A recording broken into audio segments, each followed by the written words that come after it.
우리가 국민들한테 이 검찰이라는 조직이 저 하늘 위에 있는 조직 같고 담 밖에 있는 조직 같고 우린 전혀 알지 못하는 조직 같이 느껴졌습니다. 그런데 이 검찰이 좋지 않은 일로 벼랑간 국민 앞에 나타났어요.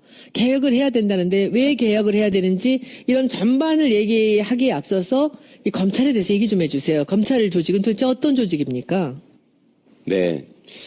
사실은 이거 시작하면서 제가 진짜 여러 가지로 어깨가 무거운데요. 마음도 무겁고. 왜냐하면 공 선생님께서 하시는 걸 제가 하나도 안 빼놓고 다 봤거든요. 근데 뭔가 공 선생님처럼 말씀을 똑부러지게 천천히 해야 된다는 생각도 들고, 공 선생님이야말로 정말 실무나 이론을 다 겸비하신 분인데 저는 그런 정도의 수준은 안 돼서 들으시는 분들이 좀 너무 실망하지 않을까 걱정은 하는데, 검찰이 오늘날 이렇게 부각되고 국민적인 관심사가 되게 한데 우병우 공이 제일 크죠, 뭐. 아, 그렇구나. 네. 우병우가 보여주는 모습으로 지금 어떻게 보면 검찰이 가지고 있는 모든 문제들이 집약돼 있다고 할 수 있고, 근데 그 우병우 같은 검사가 박근혜 시대에 갑자기 태어난 새로운 유형의 어떤 검사 내지는 검찰 출신의 인사가 아니라는 게 이제 우리나라의 비극이죠. 이제 역사적으로 따져보면 그 원조들을 거슬러 올라갈 수 있는데, 제가 이제 이번에 무슨 권력과 검찰이라는 책을 하나 내면서 그런 얘기를 했습니다. 이제 검찰이 지금 괴물이 되고 말았는데 원조를 따져서 올라가 보면 신직수라는 분이 있고요. 맞아요. 신직수. 기억나요. 유신 시절에 진짜 유명했던 사람입니다. 신직수, 그다음에 김기춘, 그다음에 박철원, 우병우. 이렇게 이어지는 일종의 이제 계보가 있습니다. 계보. 악명이네. 네. 신직수라는 사람은 소위 출세의 관점에서 보자면은 30대 검찰총장을 하고, 그 다음에 법무부 장관을 거쳐서 중앙정보부장까지 한 사람이고요. 그 신직수가 키운 사람이 김기춘이고. 아, 그래요? 네. 김기춘이 젊은 나이에 발탁돼서 그렇게 승승장구할 수 있었던 거는 신직수가 없었으면 불가능한 일입니다. 그 다음에 이제 박철원이라는 인물은 5060의 소위 황태자라고 등장을 해가지고 일세를 풍미했던 사람이고, 죽을 뻔했던 김기춘을 또 살려준 사람이기도 하고요. 박철원 씨가. 그 다음에 우병우 같은 사람은 이제 박철원이 맹활약을 하던 시절에 대학 시절을 보내면서 나도 얼른 자라서 박철원 같은 사람이 될 거야. 이런 꿈을 길러서 결국은 박철원보다 더 심한 사람이 되고만 그런 불행. 근데 잠깐. 제가 보기에 그 검찰이란 조직이 좀 층층시야로 그 계보라든지 이 기라든지 이런 게 굉장히 중요한 그런 조직 아닙니까? 그렇죠. 네. 그런데 어떻게 그렇게 젊은 사람들이 발탁이 되고 그런 사람들이 그렇게 바로 이렇게 승승장구하고 그러죠? 그러니까 어떻게 그게 이제 따져보면 체라는 게 있나요? 그렇게 올라가서? 아니요, 그게 아니라 이승만 정부 정권 때만 해도요, 검찰이 이렇게 세지 않았어요. 이승만 정권 때는 경찰이 훨씬 셌습니다. 그래가지고 그렇지. 이승만 정권 때는 경찰서 형사과장이 검사가 마음에 안 든다고 저걸 암살하라고 지시할 정도로 경찰이 셌었거든요. 예. 그런데 이제 박정희가 쿠데타를 하고 나서 이 사람이 무력으로 사실은 중앙정보부와 군을 통해서 어떤 압박을 할 수 있지만, 그런 독재 정권일수록 치장이 필요하잖아요. 치장이. 그거는 합법성을 가장하는 것. 그러니까 정통성이 없는 정권일수록 합법성을 가장하고 싶어 하니까 그 상황에서 법률가가 필요했던 것이고, 그 다음에 이제 차례적으로 우리나라에서는 과거급제에 대한 환상이 있기 때문에 일제시대 때부터 고등문관시험 이래가지고 고시 합격자 이러면 사람들이 대단한 사람으로 일단 쳐주는 그게 있었습니다. 그러니까 박정희 입장에서는 군인이 무슨 짓을 했다 이런 거에 대해서 이제 우리나라 사람들이 옛날부터 좀 문관을 무관보다 우대하는 이런 생각이 있잖아요. 근데 자기가 이제 정통성도 없이 쿠데타로 정권을 잡다 보니 자기 입장에서는 소위 문관 중에서 사람들한테 제일 인정받는, 출세했다고 인정받는 센 놈을 내 밑에 두면 자기가 가장 높은 자리에 서는 거잖아요. 그런 차원에서 사람을 찾다 보니 신직수라는 분이 박정희 씨가 사단장을 할 때 자기 법무참모였어요. 그 사람을 데려다가 그대로 검찰총장도 시키고. 눈에 들어오는 말 잘 듣는 사람이 있었구나. 똑똑하고. 네. 근데 그때는 쿠데타 이후에는 30대 사람들이 막 다 이거저거 할 때잖아요. 김종필 씨도 그때 30몇 살밖에 안 됐고. 그러니까 네. 자기들 나이대에 맞춰서 한 거구나. 그 사람을 네. 발탁을 한 거죠. 그러니까 신직수라는 사람도 30몇 살 때 검찰총장을 하는 게 당시에는 별로 어색하지 않았던 거예요. 그런데 이제 그게 그 정도에서 끝나지 않고 박정희 정권이 뭐 20년 가까이 유지되다 보니까 이 사람들도 쭉쭉 그 시간만큼 쭉 해먹은 거죠. 쭉쭉쭉 승진한 거고요. 그러면 이제 그 밑에서 그걸 바라보던 사람들은 이제 첫 번째 목표가 소위 말하는 소년등과 그러니까 일찍 붙어야 된다. 그다음에 두 번째가 무슨 눈에 들어야지. 이거 다관왕, 응? 무슨 나는 여러 가지 사시도 하고 행시도 하고 뭐 외시도 했다 뭐 이런 거 예, 있잖아요. 그런 걸 또 대단한 걸로 그런 게 치고. 인정을 받았나요? 그랬었죠. 옛날에는 그런 거 하나만 딱 내세우면 국회의원 무조건 됐잖아요. 한 서너 번씩. 그거 내세우는 분들 진짜 많았습니다. 최근에는 고승덕 씨가 있지만 과거에도 무슨 뭐 수석 합격이다, 최연소 합격이다 이런 거보다 고시 3관왕 이런 걸 훨씬 쳐줬어요. 그러니까 이제 그런 것들이 먹히던 시대다 보니까 그 시절에는 시험을 일찍 합격하고 가능하면 일찍 합격해서 왜 마부라는 영화 있잖아요, 의원님. 마부. 김성호 씨가 알아요. 마부. 그 명작 영화의 끝장면이 뭐예요? 그 큰아들이 고시 합격해가지고 서로 뿌듯하게 이렇게 딱 가면서 끝나잖아요. 그게 그 시대의 정서잖아요. 사람들의 말하자면 희망의 사다리. 근데 출세로 가는 꽃길. 그 변호사님 방금 출세에 대한 꽃길을 말씀하셨는데 궁금한 게 도대체 이제 그냥 일반 사람들이 봤을 때는 검사만 돼도 어마어마한 자리에 간 거잖아요. 근데 뭐 시대가 바뀐다고 하더라도 그 사람들이 도대체 왜 그렇게 승진에 목매는 것인지 사실 뭐 승진하려고 뭐 결탁하고 정치하고 그러는 거 아닌가요? 도대체 왜 검사들이 그 안에 들어가면 그렇게 승진에 목매는 건지 저 같은 경우는 공직에 있어 본 적이 없어서 맞아요. 그 이해를 할 수 없어요. 예. 그렇죠. 그런 것도 이제 그러니까 시민의 입장에서 볼 때는 일단 저게 검사다, 판사다 이렇게 하면 그냥 그걸로 쳐주잖아요. 그 너는 그래서 출세한 사람이냐 아니냐 하면 출세한 사람으로 치거든요. 그래서 제가 어디 가가지고 대중 강연 할 때마다 출세라는 말의 의미가 정확히 뭔지 아십니까? 이런 걸 물어보거든요. 그러니까 이제 그냥 사람들이 볼 때는 고시만 합격해도 출세했다라고 옛날에 많이 그랬거든요. 네. 근데 변호사님 말씀하신 것처럼 출세했다라고 보이는 애들이 더 큰 출세를 위해서 계속 목마르게 하는 걸 보면서 참 저도 이상하다고 생각했는데 첫 번째는 그겁니다. 그 안에서 누리는 혜택도 있지만 그 혜택의 수반에서 그 생기는 권력이 너무 많은 거예요. 생각보다. 그러니까 단적으로는 어떤 게 있냐면요. 이건 제가 예전에 사법연수원 시절에 직접 겪은 일인데 변호사님은 최근이라서 잘 모르셨죠. 저는 그때 한 20년이 넘었으니까 연수원 2년차 때 그 지방 그러니까 법원 판사 15로 내려갔어요. 제 고향이 전주인데 96년도에 20년 넘었잖아요. 그때 딱 가니까요. 거기에 이제 그 법원장을 비롯해서 그 판사나 이런 분들이 그때 이제 15라고 부릅니다. 판사 15. 네. 시험 삼할 시자하고 이제 보좌할 때 보좌에서 이게 실무 수습을 하는 거예요. 네. 내려가니까 15님들이 오셨으니까 지역에서 환영회를 해야 된다 그래가지고 전주 시내 중심가에 있는 한정식 집이 이제 그때 요정이죠, 요정. 거기를 가가지고 쫙 까놓고 밥을 먹는데 동네 그러니까 그 전라북도의 유지들이 쫙 나오신 거예요. 그래가지고 일일이 이렇게 그 술을 따라주시는 거야, 그분들이. 몇 명 안 되는 시부한테 무릎을 꿇고 머리 허연 그 근사하게 생기신 분들이 와가지고 영감님 제 술 한 잔 받으십시오 이러는 거예요. 전 너무 놀랐어요, 진짜로. 진짜 영감님이 젊은 나한테 영감이라고 한다는 것 자체가 너무 놀라운 일이잖아요. 근데 그분들 정서에는 그 영감이라는 말 자체가 예전에 당상관을 칭하는 말이잖아요. 그 영감 위가 대감이고 대감 위에가 상감이고 이런 건데 영감님이라고 하고 거기에 수반되는 혜택을 보자면 짧게 말하면 그러니까 그 전까지는 막 추리닝 입고 스리퍼 끌고 다니는 인생 낙오자처럼 살다가 시험 합격 한번 딱 되는 순간부터는 일단 골드카드가 갑자기 나오고 그죠? 그리고 그 시절에는 이 차를 타고 가다가 신호위반이나 뭐 속도위반으로 걸리잖아요. 그럴 때 신분증을 보여주면 경찰이 정말 진심으로 죄송하다고 하면서 빨리 가시라고 그랬었어요. 좋았던 시절이네. 네. 그리고 정말로 많은 사람들이 너무너무 만나고 싶어 해요. 이 대목에서 잠깐. 이 국회의원하고 되게 비슷하네. 안에 들어가면 아무것도 아닌데 밖에 나오면 이것이 이 무슨 굉장한 사람인 양 대접받고 그러다 보면 이제 사람들이 스포일되는 거지.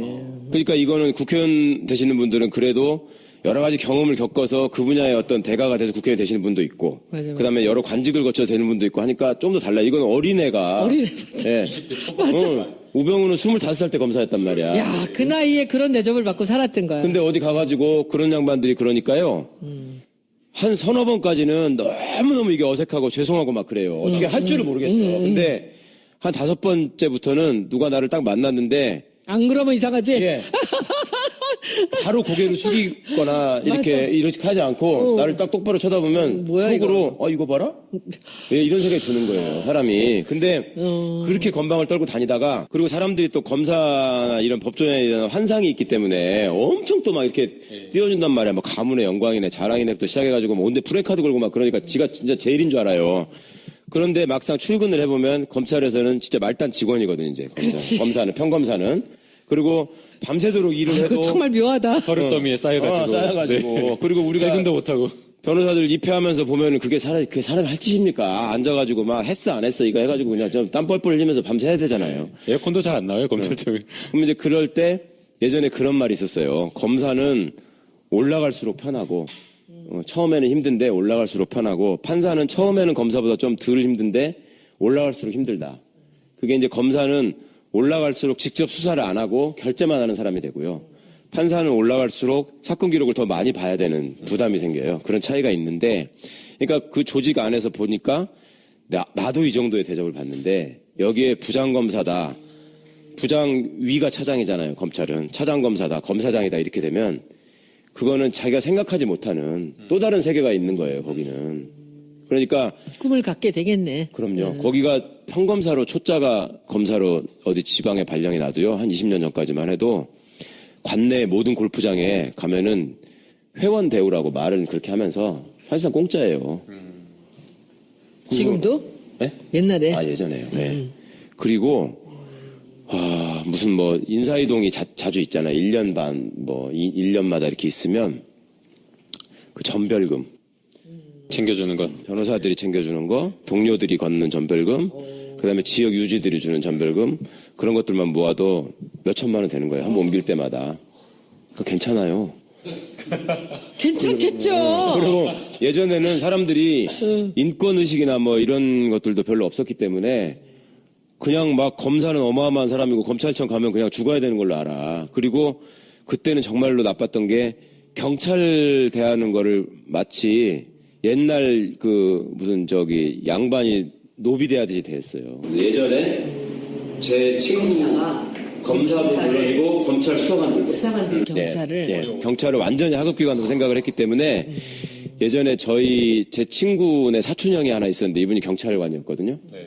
자기 평생의 소원이 지금 뭐 검사나 검찰 수사관이 될 수는 없지만 그때는 경찰들을 파견받아가지고 검찰청에 출근시켜서 부려먹는 경찰들이 있었어요.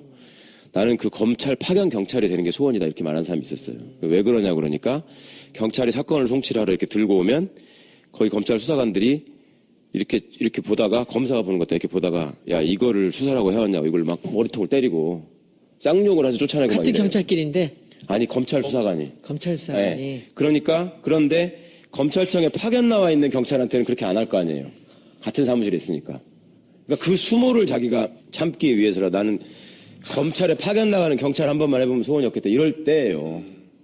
그러니까 뭐 일만 잘하면야 열심히 일만 잘하면야 뭐 승진을 어디까지 하든 아무 상관이 없는데 근데 이제 문제가 결탁하는 거 아닌가요? 뭐 내부에서 정치적인 어떤 사건이 왔을 때 그것을 정치권의 입맛에 맞는 어떤 처리, 예컨대 뭐 미네르바 사건이라든지 아니면 PD수첩 사건이라든지 뭐 정현주 KBS 사장을 쫓아내기 위해서 이거 전부 다 무죄 나온 사건인데 다 이제 그게 결국에는 그럼 자기들끼리 그 결탁을 하는 거예요? 그러니까 이제 결탁을 내부에서? 하는지 아닌지는 모르지만 근데 이제 저희가 봤을 때는 결탁하지 않으면 그렇게 될 수가 없는 거예요? 그 예컨대 PD수첩 같은 경우에는 그 임수빈 부장검사였죠. 이건 도저히 안 된다. 기소할 수가 없다라고 나와버렸거든요. 옷을 벗고. 그런데도 무리해서 기소해가지고 결국은 무죄 나오고. 이게 문제라고 생각하는데 그렇게 안 하면 승진을 못하는 건가요? 변호사님도 그렇게 못하겠다 해갖고 옷 벗고 나오신 거 아니에요? 위계 질서가 그렇게 있는 거야, 상하관계가? 그렇죠. 말을 듣지 않으면 안 되는? 얘기 좀 한번 해보시죠. 그러니까 그 분위기에 자연스럽게 젖어드는 거죠. 그러니까 요게 이제 요즘 조금 완화됐다고 말은 그렇지만 그 예전부터 검사 동일체 원칙이라고 했었잖아요. 검사는 한 몸이다. 검찰총장을 정점으로 하는 피라미드 조직이고 이게 말을 안 들으면 이 사람한테 사건을 뺏어가지고 이 사람한테 주는 게 법적으로 보장돼 있었어요. 다른 검사한테 주는 게. 그건 마피아네, 완전히. 네, 확실한 마피아죠. 그리고 거기에 이제 수반되는 혜택이라는 건 뭐가 있냐면 검사가 되면 많은 사람들이 사유를 삼고 싶어 했잖아요. 특히 한국 사회에서 돈 많이 갖고 권력 많이 갖는 사람들은 판사도 사위 삼고 싶어 했지. 근데 지금 보니까 판사는 아무것도 아닌 것 같아. 그런데 그때 당시에 세상을 잘 알고 이러는 사람들은 검사를 다 사위로 삼고 싶어 했어요. 예를 들면 힘이 있으니까. 그렇죠. 이명박이 사위가 검사 출신이잖아요.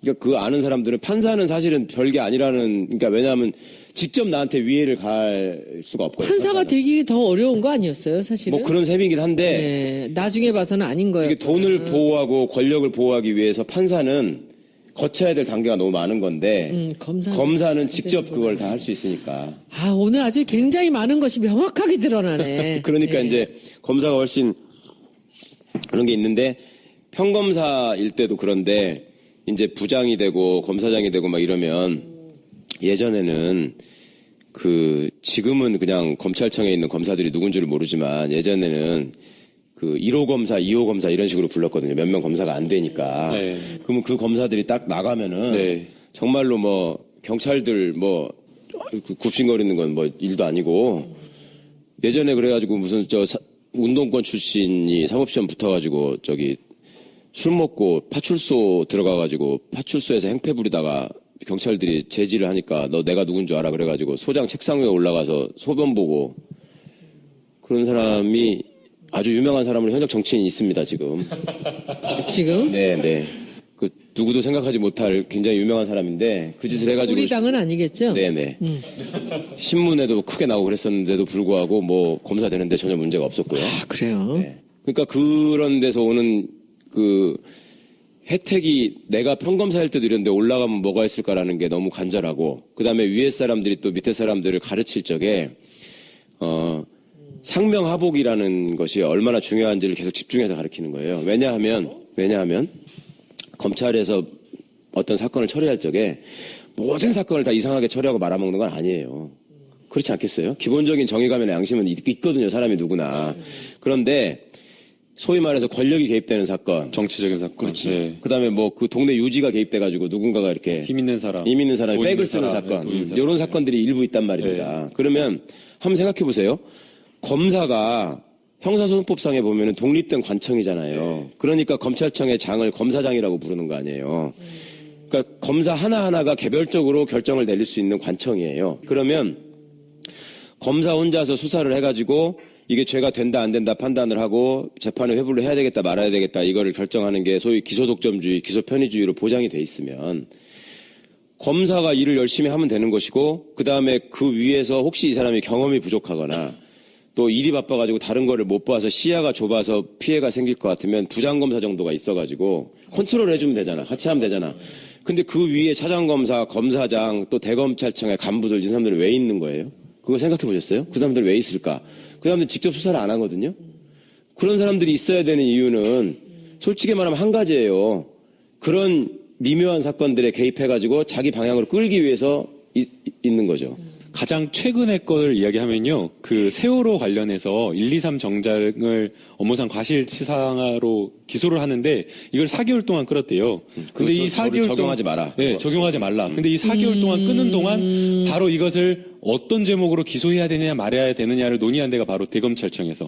그럼 그게 회의를 다 주재해가지고. 그렇게 그냥 층층 시야로 다 하나로 엮여있는 거군요. 네, 피라미드로 쫙 있어가지고 그러니까 윗사람들이 볼 적에 그러니까 상명하복을 강조하고 검찰의 조직 문화 그다음에 우리는 한 몸이다 이런 걸 강조하는 이유는 뭐냐면 그렇게 애매한 사건이 생겼을 때 자기 의사를 관철시키고 부탁을 해야 될 거 아닙니까? 솔직히 말해서 담당 검사한테 그럼 부탁을 할 때 아닙니다. 이건 법이 이렇고 원칙이 이래서 이렇게 해야 되겠습니다. 이거는 검사의 고유 권한이고 제가 할 수 있는 일입니다. 이렇게 했을 때 원래 법에서 정하고 있는 건 뭐냐면 자 그렇게 됐을 때 네가 생각하는 정의의 방향이 법이 정하고 헌법이 정하고 검찰이 정한 원칙과 맞지 않으니 그러면 너는 그 사건을 맡지 말고 다른 검사가 해라. 이게 검사 독립체의 원칙이거든. 근데 그렇게 써먹는 건 아니고 너 내 말을 안 들어? 그러면 다른 검사 시키면 되지. 그리고 그 검사가 자기 말을 잘 듣게 하려면 평소에 무슨 말을 해도 내 말을 잘 듣는 애로 만들어놔야 되는 거예요. 만들어놔야지. 네, 그러니까 예전에는 검사가 부장검사가 되면 반드시 필요한 게 뭐냐면 또 부장검사가 되기 전에 출세하는 검사가 되려면 필요한 게 뭐냐면 스폰서였어요. 스폰서. 후배들을 통솔하고 장악하고 데리고 다니면서 술 먹이고 해가지고 내 사람으로 만드는 게 제일 좋잖아. 그래서 폭탄주니 뭐 이런 게 거기서 네, 룸사롱이니 이런 그렇습니다. 거. 어디 가서 이제 신임 검사가 가면은 자기 부장의 역량을 판단하는 기준이 우리 부장이 술 사준다고 데리고 나왔을 때 누가 나와서 돈을 내느냐. 그러니까 이제 동네 형님이 나와서 내는 사람이 있을 수 있고, 그렇죠? 들을수록 제일 더러워지네, 점점 더. 그러니까 다 이런 그런 건 세상이 아닌데. 진짜 있었구나. 다 그런 건 아닌데 그랬었죠. 그러니까 그냥 변호사가 나와서 내는 경우가 있을 수 있고, 동네 형님이 내는 사람이 있을 수 있고, 어떤 사람은 삼성그룹의 전무가 나와서 내는 사람이 있을 수 있고, 그게 말하자면 레베루지, 레베루. 이제 그런 것들에 의한 경쟁. 또 예전에는 검사 출신으로 중간에 나오면 변호사로서 땅짓고 헤엄치기로 돈을 버는 게 보장돼 있었고, 숫자가 너무 적었으니까요. 네. 그리고 그걸 바탕으로 해서 정계로 진출해서 국회의원이 되거나 이런 것도 전혀 힘든 일이 아니었고, 웬만하면 사람들이 경력에 검사가 있고 무슨 대학을 나왔다 뭐 이러면 다 찍어주잖아. 그러니까 세상 사는 방식은 조직 안에 있을 때 최대한 힘을 발휘할 수 있는 자리에 가서 또 그 자리에서 네트워킹을 할 수 있는 소위 기득권 세력하고 연계망을 가지고, 그러기 위해서는 장가를 누구한테 가느냐도 중요한 것이 되는 것이고, 예. 그 출세의 욕망을 달성하려면. 그리고 이제 그거를 이용하려고 호시탐탐 대기하고 있는 사람들이 주변에 항상 있고, 검사는 막강한 권한을 가지고 있고, 그러니까 서로 공생이 되는 거죠. 아니, 근데 검찰 조직이 그렇다는 걸 사람들 다 알았을 거 아니에요. 정치권에서 다 알 거 아니에요. 알죠. 네. 근데 왜 그걸 그냥 놓고 있었어요? 그거는 정치 권력 입장에서 편하거든요. 그러니까 의원님이 대통령이 되셨어요. 대통령이 되셨는데 대통령 되기 전에 정말 나한테 이상하고 나쁜 짓을 한 만한 사람이 하나 있었어요. 정적이 있어. 예를 들면. 그러니까 박정희 같으면 김대중 씨가 있어. 그러면 김대중 씨를 어떻게든 처리를 하고 싶잖아요. 보기 싫으니까. 그러면 그럴 때 한 사람한테 얘기해가지고 야 저걸 죽여 이렇게 하는 게 좋겠습니까? 한 세 사람한테 니네가 협동해가지고 쟤를 죽일 방법을 만들어봐 이게 좋겠습니까? 한 사람한테 하는 게 좋잖아요. 그러니까 한 놈한테 몰아놓고 힘을 야 네가 해결해. 그러면은 제일 좋은 거예요. 그러니까 이게 유명한 말씀이 있는데 예전에 김영삼 대통령이 소위 문민정부를 표방하면서 대통령이 돼가지고요.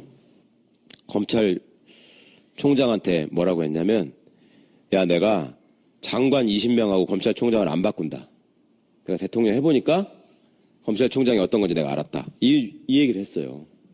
유명한 말이죠. 그러니까 권력자의 입장에서는 검찰이 권한을 많이 가진 게 자기한테 너무 편한 거예요. 그러니까 그렇다면은 이 정권이 바뀔 때마다 검찰은 항상 그 정권에 하고 결탁이 되는 거죠. 잘 보여서 서로 간에 서로 밀월 관계가 되는 거죠. 점점 그게 그렇게 됐죠. 그러니까 이제 여기서 역사를 조금 말씀을 드리면 좋겠는데 우리나라에만 먼저 한정해서 말씀을 드리자면 제가 이제 아까 이승만 정권 때는 경찰에도 셌다 그랬잖아요. 근데 그때도요. 지금 이제 이 기소독점주의, 기소편의주의, 검사 동일체 원칙, 그다음에 수사지휘권 뭐 이런 것 때문에 검찰이 세고 경찰이 하급기관처럼 돼 있다 말씀드렸잖아요. 근데 맨 처음에 재원국회의원들이 법을 만들 때, 형사소송법을 만들 때 굉장히 많이 토론을 합니다. 과연 경찰을 검사의 하부기관처럼 이렇게 만들어놔도 되는 것인가에 대해서 토론을 하면서 이제 이분들이 어떻게 결론을 내리냐면 원래 세계적인 입법례를 보면 경찰이 수사를 하는 게 맞은데 우리나라 경찰은 지금 친일파가 대부분 장악하고 있다, 경찰을. 그리고 숫자가 너무 많다. 예. 그리고 힘이 세다. 근데 얘들한테 막강한 권한을 주면 정말로 우리나라는 큰일 난다. 그러니까 차라리 숫자도 적고 그래도 공부 한 자라도 더한 시험을 통과한 검사들한테 그 권한을 줘서 얘들을 법적으로 통제하게 하자. 맨 처음에는 그런 생각으로 검사한테 그 권한을 몰아준 거였어요. 처음에는. 근데 그때는 그렇게 해도 별 문제가 없었던 게 경찰 자체가 조직력이 강하고 워낙 셌기 때문에 검사가 그 권한을 가지고 경찰을 이래라 저래라 할 수가 없었어요. 경찰이 더 세니까. 그런데 이게 이제 4.19 혁명이 있었잖아요.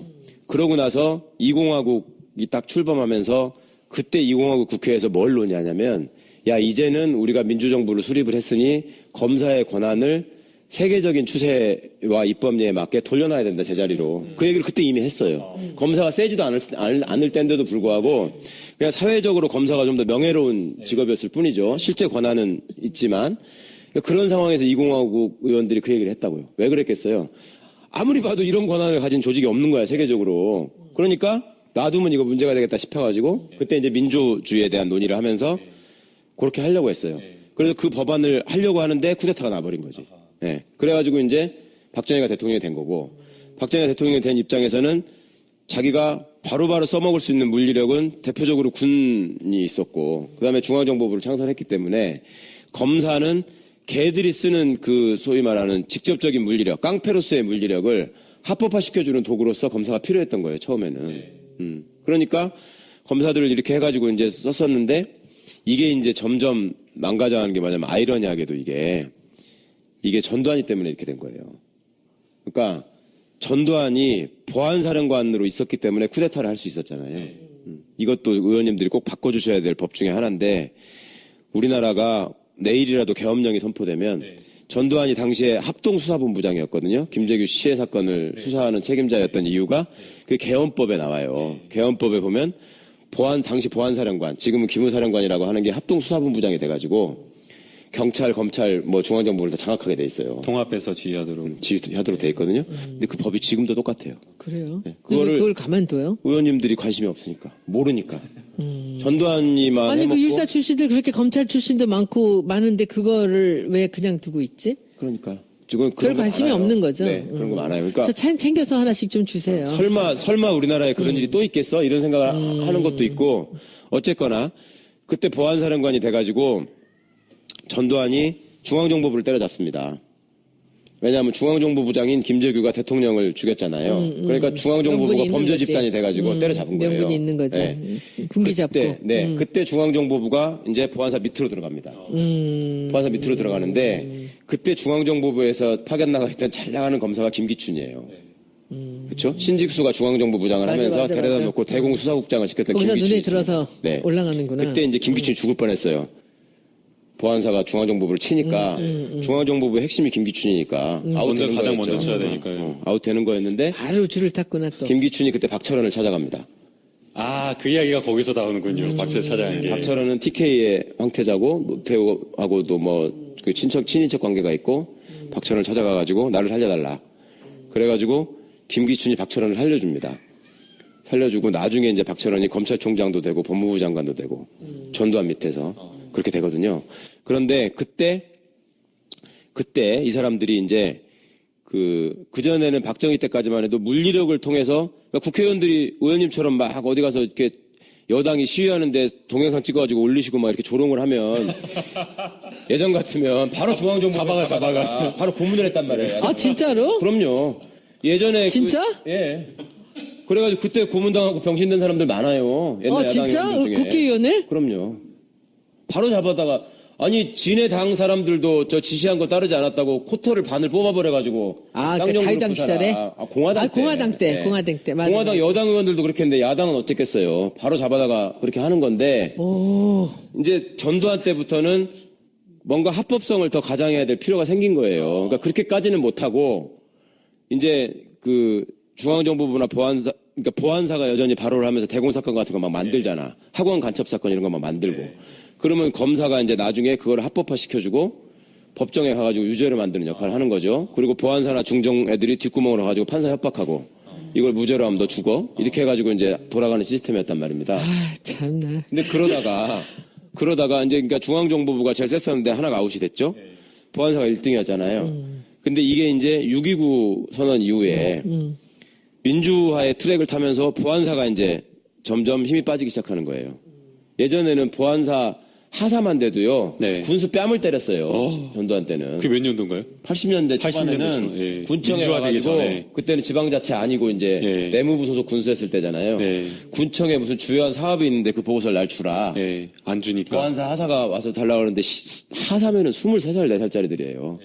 그때 군수면은 지방 중앙에서 내려가 서기관이기 때문에 나이가 50 가까이 된 사람이라고요.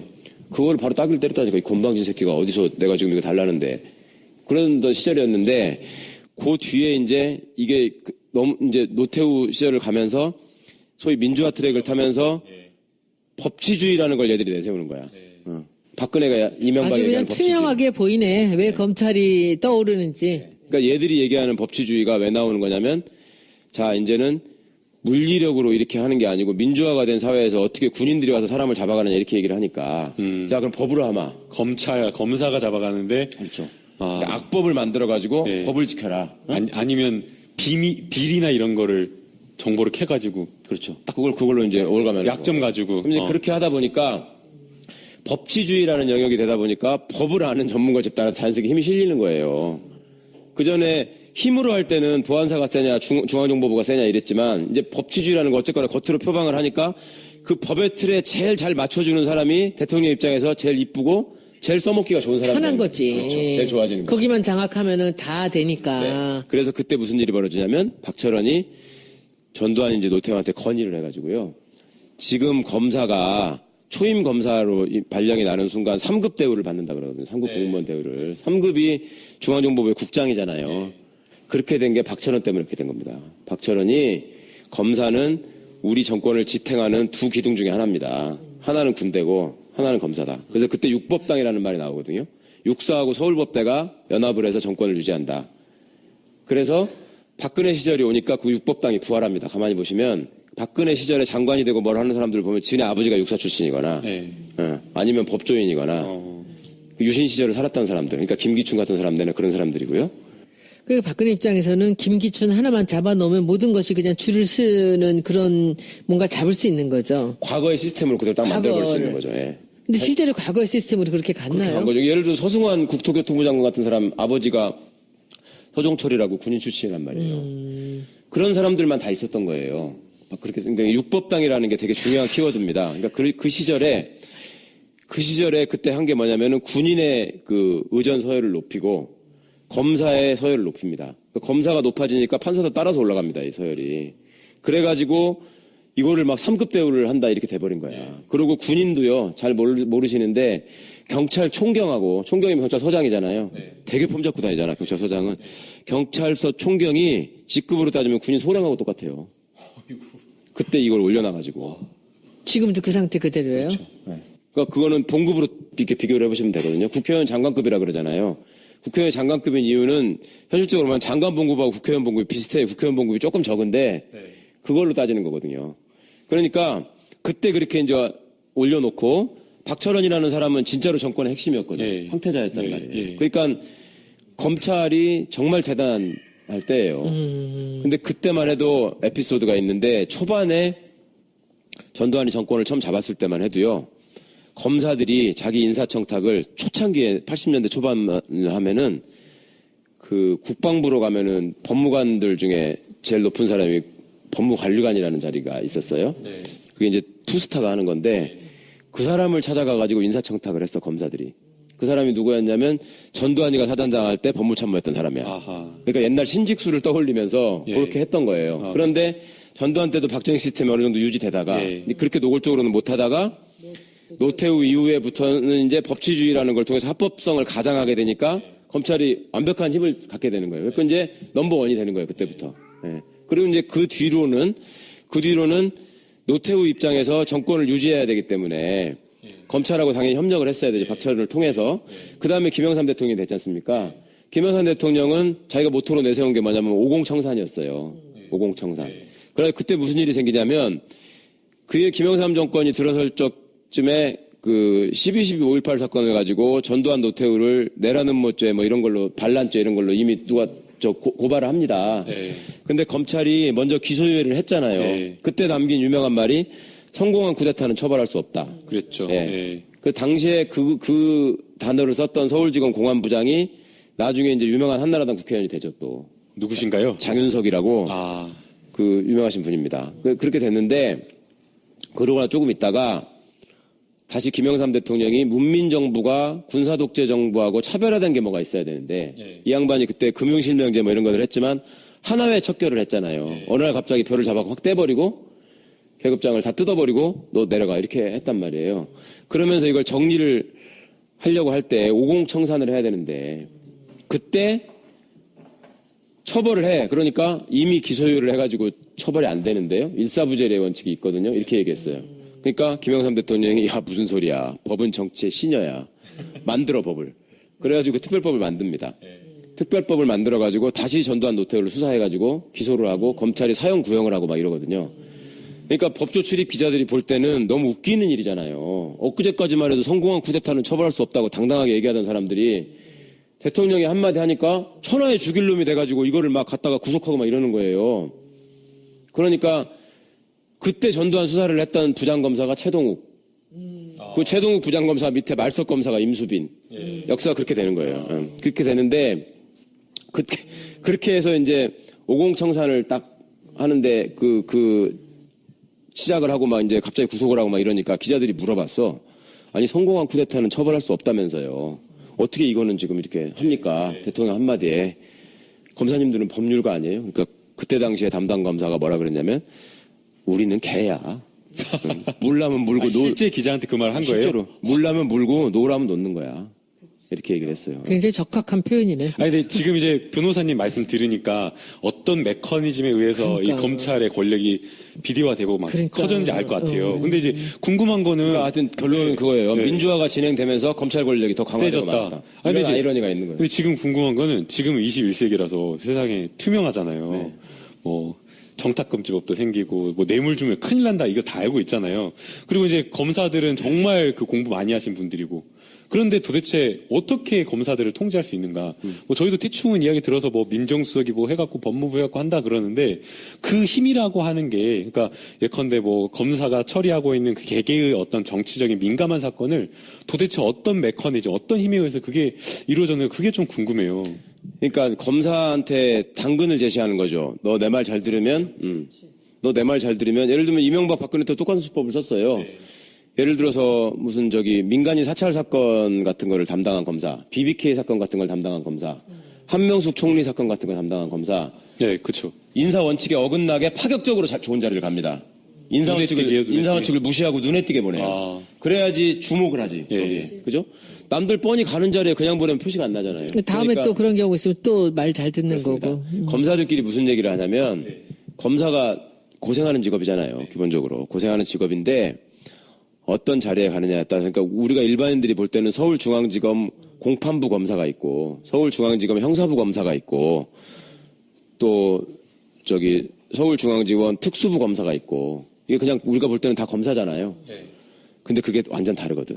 그러니까 이제 검사로서 말하자면 활개를 치고 그 권한을 최대한 발휘하면서 권력을 행사하면서 좋은 자리로 가는 검사가 되려면 인지수사를 할 수 있어야 돼요. 인지수사. 인지수사라는 건 뭐냐면 경찰이 먼저 처리해온 사건을 내가 나중에 결정하는 역할을 하는 게 아니라 검사들의 대부분은 그런 일을 하는 형사부 검사거든요.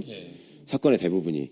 그런데 그걸 하는 게 아니라 내가 직접 사람을 잡아올 수 있는 거. 이게 이제 인지부서라고 합니다. 내가 하고 싶은 수사 하겠다는 거네요. 그렇죠. 그런 수사가 사실은 어떻게 보면 권력이 원하는 하명 수사를 할 수 있는 거고. 생색도 그러니까 이제- 나고. 그렇죠.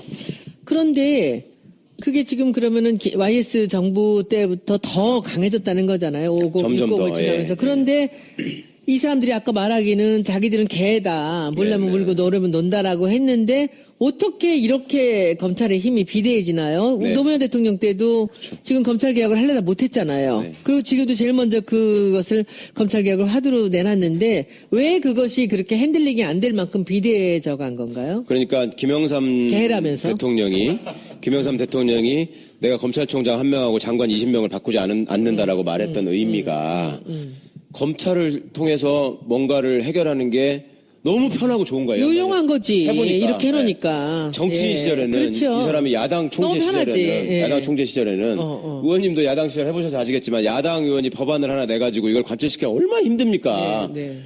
그 막 이은재 같은 사람도 붙잡고 막 의원님 이거 하나만 좀 어떻게 해주세요 이렇게 해야 되는 상황이 있잖아요. 이은재 붙잡고는 안 해 그래도. 상임위를 안 하면 안 했지. 이은재 붙잡고 그런 거 해달라고는 안 해. 상임위에서 통과시키려면 하여튼 막 그런 걸 해야 되잖아요. 옆에 그 옆 사람을 붙잡게. 막 이완영 의원하고 같이 간사 그 협의해야 사람도 되고 안 막 잡아. 이러잖아.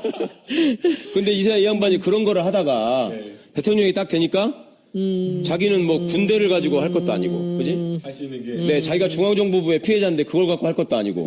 이 검사가 한번 시켜보니까 잘하거든. 그렇지. 너무 좋은 거예요. 스마트하고. 네, 그러니까 이것들을 가지고 하면 되겠다 해가지고 이제 계속 힘을 실어주는 거죠. 그 다음에 김대중 정부가 됐는데 DJ 정권에서는 지금 생각해보면 검찰을 제대로 바로잡고자 하는 시도를 그나마 제도적으로는 못했지만 그나마 정권 입장에서는 최선을 다했던 정권이라는 평가를 합니다. 그런데 그때는 과거 독재 정권 시절에 김대중 대통령에 대해서 다 공격을 했던 자들이 검사잖아요. 대통령이 사형 선고를 받았던 분이 대통령이 되신 거잖아요. 그걸 검사가 한 거잖아요. 사형 구형을 했던 게. 그러니까 검사들이 바짝 쫄았다고요. 대통령이 딱 되니까. 그래가지고 대통령이 취임하시고 나서 검사장들을 청와대에 불러가지고 오찬을 딱 하는데 이것들이 정말 겁을 먹고 간 거야. 이제 뭐라고 할까. 딱 갔는데 대통령이 거기서 뭐라고 하셨냐면 휘호를 하나 써가지고 딱 주시면서 검찰이 바로 서야 나라가 바로 선다. 이걸 써가지고 주셨어요. 한글로. 그거의 의미는 김대중 대통령님의 입장에서는 정치보복을 하지 않겠다라는 말씀을 하셨었고 당시에. 그다음에 우리가 이제 새로운 나라로 가자라고 했는데 너네들이 그동안에 했던 소행을 생각해봐라. 니들 때문에 나라 꼴이 이렇게 됐다. 그러니까 니네가 똑바로 해야지 제대로 된 나라가 된다라는 의미로 이걸 써주신 걸 거 아니에요. 알아서 잘해라라는 얘기였는데. 그러니까 액센트로 치면은 나라가 바로 선다에 액센트가 있었던 거죠. 검찰이 바로 선다라는 거는 이게 종속되는 개념이고 얘들이 지금도 그거를 저기 대검찰청 현관에다 걸어놓고 있습니다. 대통령이 그걸 어떻게 써먹고 있냐면 우리가 나라의 핵심이기 때문에 우리가 바로 쓰면 나라도 바로 쓰는 거고 우리가 죽으면 나라도 죽는 거야. 우리가 중심이야 세상에. 네, 이렇게 얘기하고 있는 거예요. 그러니까 검찰은 정치 권력 아까 물어보신 정치 권력의 간섭으로부터 어떻게 저기 할 수 있느냐라고 물어보면 검사들이 요즘에도 하는 얘기가 뭐냐면 특검 안 보셨어요? 특검? 이번 박영수 특검이 다 검사들이 가서 한 거예요. 근데 검사들이 그렇게 나쁜 놈이면 어떻게 그런 성과를 냈겠어요? 네. 보세요, 여러분. 이유는 한 가지예요. 박영수 특검과 검찰의 차이는 박영수 특검은 대통령이 간섭을 하지 못하고 특검이 독자성을 가지고 움직였잖아요. 그렇게 하니까 그런 성과를 내잖아요. 그러니까 우리 검찰을 대통령이 컨트롤하지 말고 놔두고 우리끼리 알아서 하게 하면 우리끼리 잘합니다. 이게 검찰의 논리예요. 근데 그렇게 해놓으면 진짜 이건 천둥벌거숭이가 되는 거예요. 정말 검찰 파시화가 되는 겁니다. 네. 제도를 고치지 않고 그렇게 해놓으면 정말 위험한 얘기인데 국민들이 그냥 들으시기에는 그럴싸해요. 특검을 예를 두니까. 그리고 또 하나 따라붙는 얘기가 아유 경찰을 어떻게 믿어요. 응? 경찰 보세요. 지금도 돌아다니면서 동네 저기 술집 가가지고 삥 뜯는 사람들이 있는데 이런 얘기들을 하잖아요. 그 사람들이 그거에 대해서 경찰들이 정말 많이 노력해서 많이 바꿨는데도 불구하고 당하는 사람들이 아직도 있거든. 경찰이 숫자가 많으니까. 그러니까 이제 그런 것들을 활용하려고 하는데 문제는 정치 권력이 검찰의 속성을 너무 몰랐어요. 그러니까 DJ 정부와 참여정부의 실패의 이유는 검찰을 바로 서려고 하는 의지도 있었고 검찰을 정치적으로 이용하지 않겠다라는 거는 확고하게 했었는데 아니 DJ 정부나 노무현 정부 시절에 무슨 검찰을 이용해가지고 정치적으로 누굴 핍박한 사건이 있었나요? 없잖아요. 오히려 검찰한테 당했지. 온로비 사건 이런 게 뭔데 DJ 정부 시절에 검찰총장 부인이 어디 가가지고 뇌물로 옷을 받았다더라 뭐 이런 거잖아. 법무부 장관이면 법무부 장관 부인이. 그러니까 오히려 법무부 장관을 공격하는 사건이었다고요. 노무현 정부 때 대선자금 수사. 이걸로 안희정 지사가 구속됐던 거 아닙니까 그때. 그러니까 그런 것들을 했는데 우리는 이제 당하기만 하고 살다 보니까 권력을 잡아서 검찰한테 책임감을 부여해 주는 대신에 그렇게 간섭하고 이렇게 하고 하지 않고 놔두면 그래도 배운 놈들이고 똑똑한 놈들이니까 말씀처럼 공부도 많이 하고 했으니 알아서 잘하겠지. 자존심이 있는데. 근데 그러기엔 너무 늦어버렸죠. 그러기에는 권력의 단맛을 너무 많이 안 거야. 검찰은. 조직 자체가 스포일됐다 이거죠. 그렇죠. 이미 스포일 돼버린 거죠. 그런데 그러면 지금 노무현 대통령도 못 하셨잖아요. 검찰 개혁에 대한 생각은 있으셨지만. 근데 이번에 이 문재인 정부가 굉장히 운이 좋다라는 이런 얘기들을 많이 하는데 우병우, 김기춘 같은 경우들도 사실은 우리가 검찰 개혁을 하기에 굉장히 좋은 빌미를 제공한 거라고 볼 수 있겠네요. 진짜 큰일 했죠. 그렇죠? 네, 훌륭한 사람들이에요. 근데 하여튼 김기춘이라는 분이 그렇게 검찰의 어떤 그런 권한이나 그런 세력 같은 것들을 이 정권하고 가장 결탁을 잘해서 많은 혜택을 본 사람이라고 볼 수 있겠네요. 그럼요. 그러니까 김기춘 씨가 잘하는 게 뭐냐면 국면 전환입니다. 국면 전환. 그동안에 김기춘 씨가 박근혜 씨 입장에서 김기춘 씨를 평생의 은인으로 생각한다는 거잖아요. 왜냐하면 자기 어머니를 암살한 문세광이라는 사람한테 자백을 받은 검사가 김기춘이다. 요거 기억 때문에. 근데 김기춘이라는 사람이 그때 당시에 중앙정보부에 있으면서 어떤 사건의 수사를 통해서 그 당시의 전국 상황이 물길이 바뀌어버리는 이런 경험을 많이 한 거예요. 거기서 검찰 권력이 그렇게 행사되면 그러니까 예를 들면 강기훈 유서대필 사건 우리가 기억하고 있는 이런 사건들이 있잖아요. 프레임을 씌워가지고 다른 쪽으로 하는 거. 그러니까 몇 번의 경험이 있죠. 그런 게. 쫙 시민들이 호응을 얻고 막 퍼져나갈 때 그럴 때 검찰에서 간첩 사건을 하나 만들어낸다거나 그런 무슨 유서대필 조작 같은 쇼킹한 사건을 해가지고 방향을 바꿔버리는. 그러니까 그걸 써먹었던 게 초원복 국집 사건에서 김기춘이 지역감정 조장하는 발언을 했다가 이거를 도청 프레임으로 돌려가지고 맞아요. 성공을 했지 않습니까? 네네. 그거를 십상시 문건 사건 때 또 써먹었던 거죠. 네. 그거를 계속 이 사람은 하면서 성공해왔고. 그럼 우병우의 역할은 뭐였어요? 우병우의 역할은 자, 김기춘이 그 역할을 그런 거를 배울 때가 신직수 밑에 있으면서 배웠다고 제가 말씀드렸잖아요. 그 신직수가 김기춘으로 바뀌고 세월이 흐르니까 김기춘이 우병우로 바뀐 거예요. 똑같은 거예요. 똑같은 걸 배웠구나. 네, 똑같은 거예요. 그거를 요렇게 한마디만 해도, 그러니까 딱 했을 때, 이게 컵만 이렇게 손잡이만 돌리고 있어도, 저 사람이 지금 커피가 먹고 싶은가 보다 해서 커피를 따라주는 사람과 이 컵을 돌리고 있으니까 뭐 컵이 더러운가요? 해서 컵을 씻는 사람과 이건 너무 차이가 있잖아요. 그러니까 김기춘이나 우병우는 이게 잘 쓰는 말이 윗분의 뜻을 받들어. 김기춘이 이런 말 많이 썼잖아요. 그러니까 윗분이 무슨 생각하는지를 귀신같이 하는 거야. 거기다가 딱 맞추는 맞춤형 수사를 갖다가 딱 바치기 때문에 그 권력자가 안 돼본 우리 입장에서는 나쁜 짓이라고 생각하지만 권력자 입장에서는 그렇게 편하지, 이쁜 사람이 이쁘지. 없죠. 관저에서 맨날 드라마만 보신 박근혜 전 대통령 입장에서는 진짜 편한. 그렇죠. 알아서 다 해주니까. 뭐 잘못되면은 바로 국면을 바꿔주고. 그것뿐입니까? 대통령 비서실장이 대법원장의 고등학교, 대학교 직속 선배였어요. 지금 대법원장에. 그러면 옛날 사람들 개념으로 소위 옛날 명문고등학교를 나오고 서울대를 다녔다는 사람들의 그 유대가 의원님도 아시잖아요.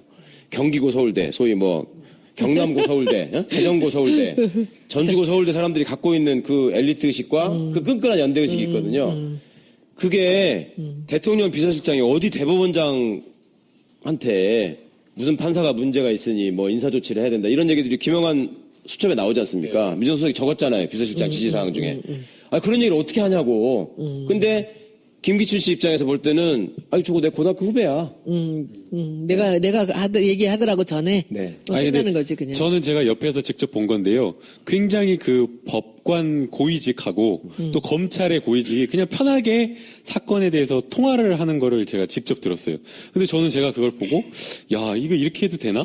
왜냐면은 검찰하고 법원은 독립적이어야 분리돼야 되는데 서로 간에 어떤 인적 네트워크를 가지고 그렇게 하더라고요. 그래가지고 저는 깜짝 놀랐는데 진짜 그 변호사님도 약간 그런 얘기 많이 들으시죠. 훨씬 더 그런 쪽에 가깝게 계시니까. 무슨 얘기? 그러니까 예컨대 그 사회 상류층에 그럼. 국회, 뭐 법원, 검찰 이런 사람들이 네트워킹 통해 가지고 서로 전화하고 연락하고. 여당 야당도 그래요. 여당 야당도 그래요? 싸우는 척 하는데 뒤에 가서 자기들끼리 또. 진짜요? 제가 사법연수원 마칠 때쯤에 어떤 우리 향후의 모임을 갔는데 그분들이 그러시더라고. 다 메인 테이블에 있는 사람이 가서 마이크를 잡더니 그 국회의원 몇 번 떨어진 변호사인데 야, 세상에 평준화 제도, 고교 평준화라는 이상한 제도를 전두환이가 만드는 바람에 이게 향후회가 이상해졌다는 거예요. 저게 무슨 소린가 했어. 그렇지. 이상한 애들이 섞인 거지. 네, 옛날 같으면 전라북도 같은 경우에 전주고등학교 동문회만 하면 거기다 하나 더 붙인다면 일이 남성고등학교라고 있어요. 그 두 학교 동문회만 하면 법조동문회건 뭐건 자동으로 다 되는 거야. 그래서 거기 앉아가지고 자기들끼리 너는 이번에 어느 자리 가라. 이거를 경기고는 오직 했겠습니까? 그렇게 다 정리될 수 있는 일인데 평준화 때문에 막 고등학교가 들어보지도 못한 고등학교가 막 경기고등학교 나온 사람이에요. 평준화 경기. 그래서 그 사람들이 권력을 잡고 뭐를 저기를 해나갈 때 특목고에 그렇게 집착하고 고교 서열화를 해야 되고 하는 게 옛날 그런 떴었부터 그런 게 있었기 네. 때문에. 자사고니 뭐 이런 거. 그리고- 자기들 옛날에 그때가 좋았다라는 거. 그리고 그때 그 이해할 수는 사람들이 있어. 평준화됐을 때 경기고는 제가 서울에 안 있어서 모르겠는데 전주 같으면 전주고등학교가 명문인데 전주고등학교 총동문회에서 평준화된 이후 애들은 우리 후배로 칠 수가 없으니까 이름을 바꾸라 그랬어요. 학교 이름을. 이름까지 지어줬어요. 전주고등학교라고 하지 말고 풍남고등학교라고 해라.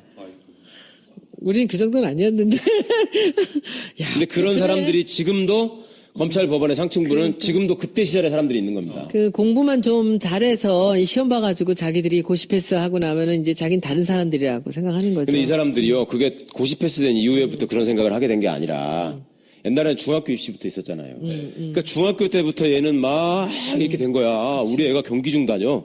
우리 애가 경기고 다녀. 이번에 서울대 들어갔어.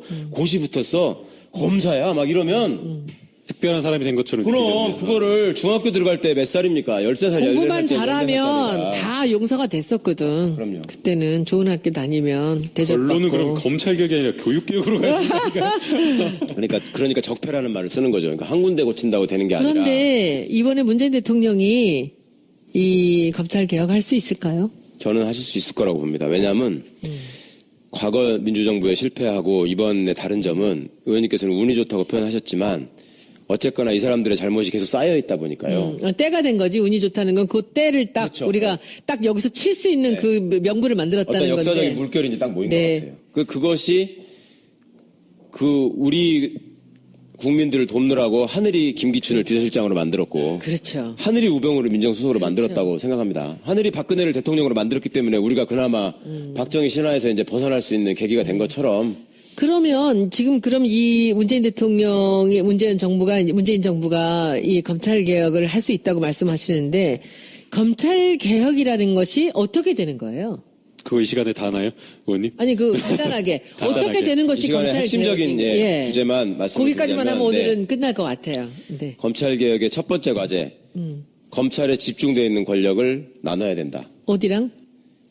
그러니까 수사권을 뺏어서 내지는 수사권을 쪼개서 경찰한테 주고 네. 경찰도 쪼개고 네. 그다음에 그러니까 검찰의 지나친 권력을 나누는 쪽으로 네. 법과 제도가 만들어져야 되고요. 이제 법률 사항부터 말씀을 드릴게요. 법과 제도가 만들어져야 되고요. 그래서 우리가 관심을 가져야 될 거는 지금부터는 국회 법사위입니다. 국회 법사위.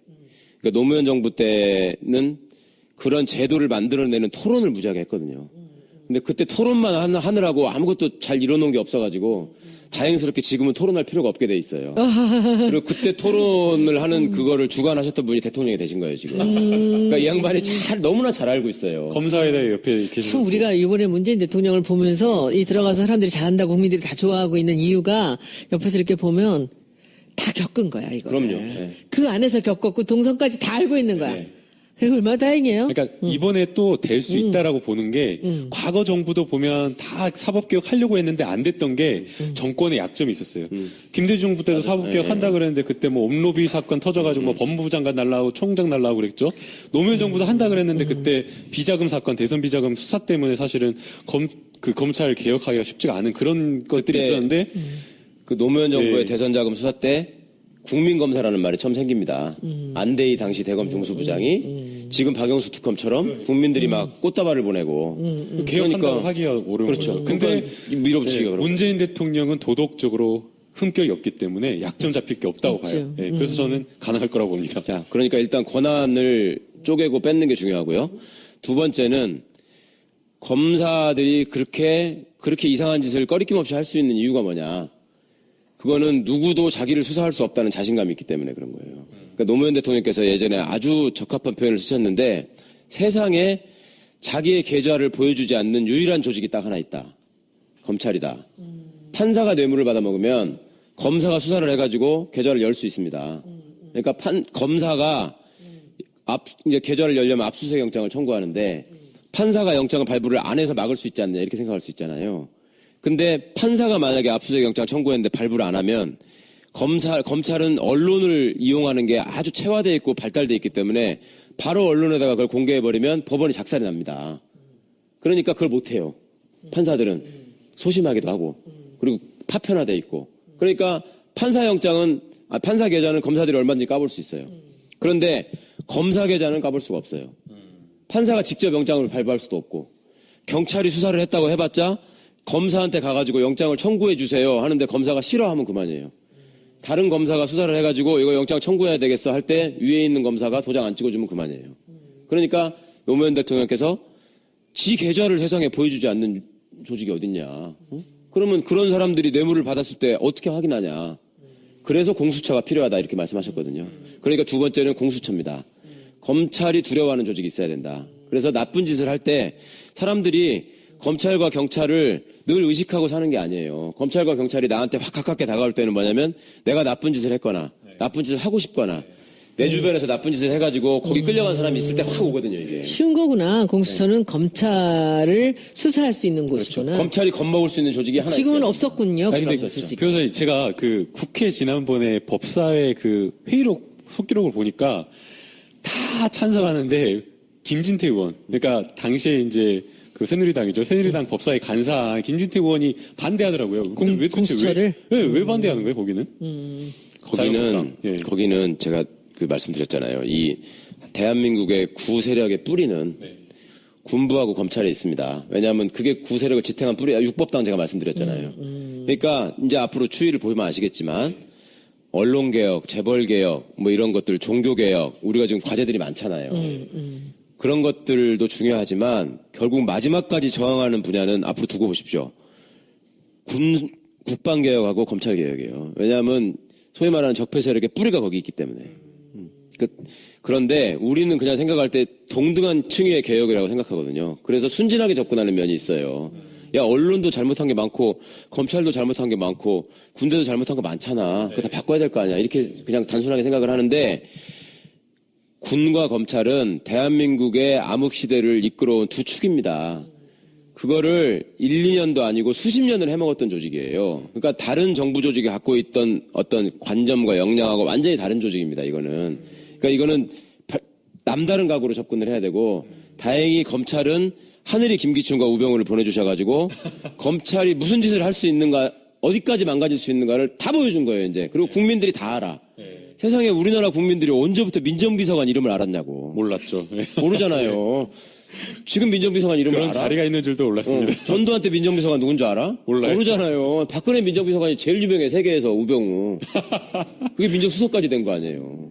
그러니까 국민들 일반이 이제 검사라고 하는 거는 저렇게 하는 거구나. 그 다음에 더더욱 다행스러운 것이 이제 이거를 특검 마치고 특수본으로 보내놓으니까 하나도 제대로 수사를 안 하고 또 말아먹잖아요. 그러니까. 이런 상황이 됐는데도 불구하고. 그러고 나서 지들끼리 잘했다고 모여서 술 마시고 돈 봉투 돌리잖아요.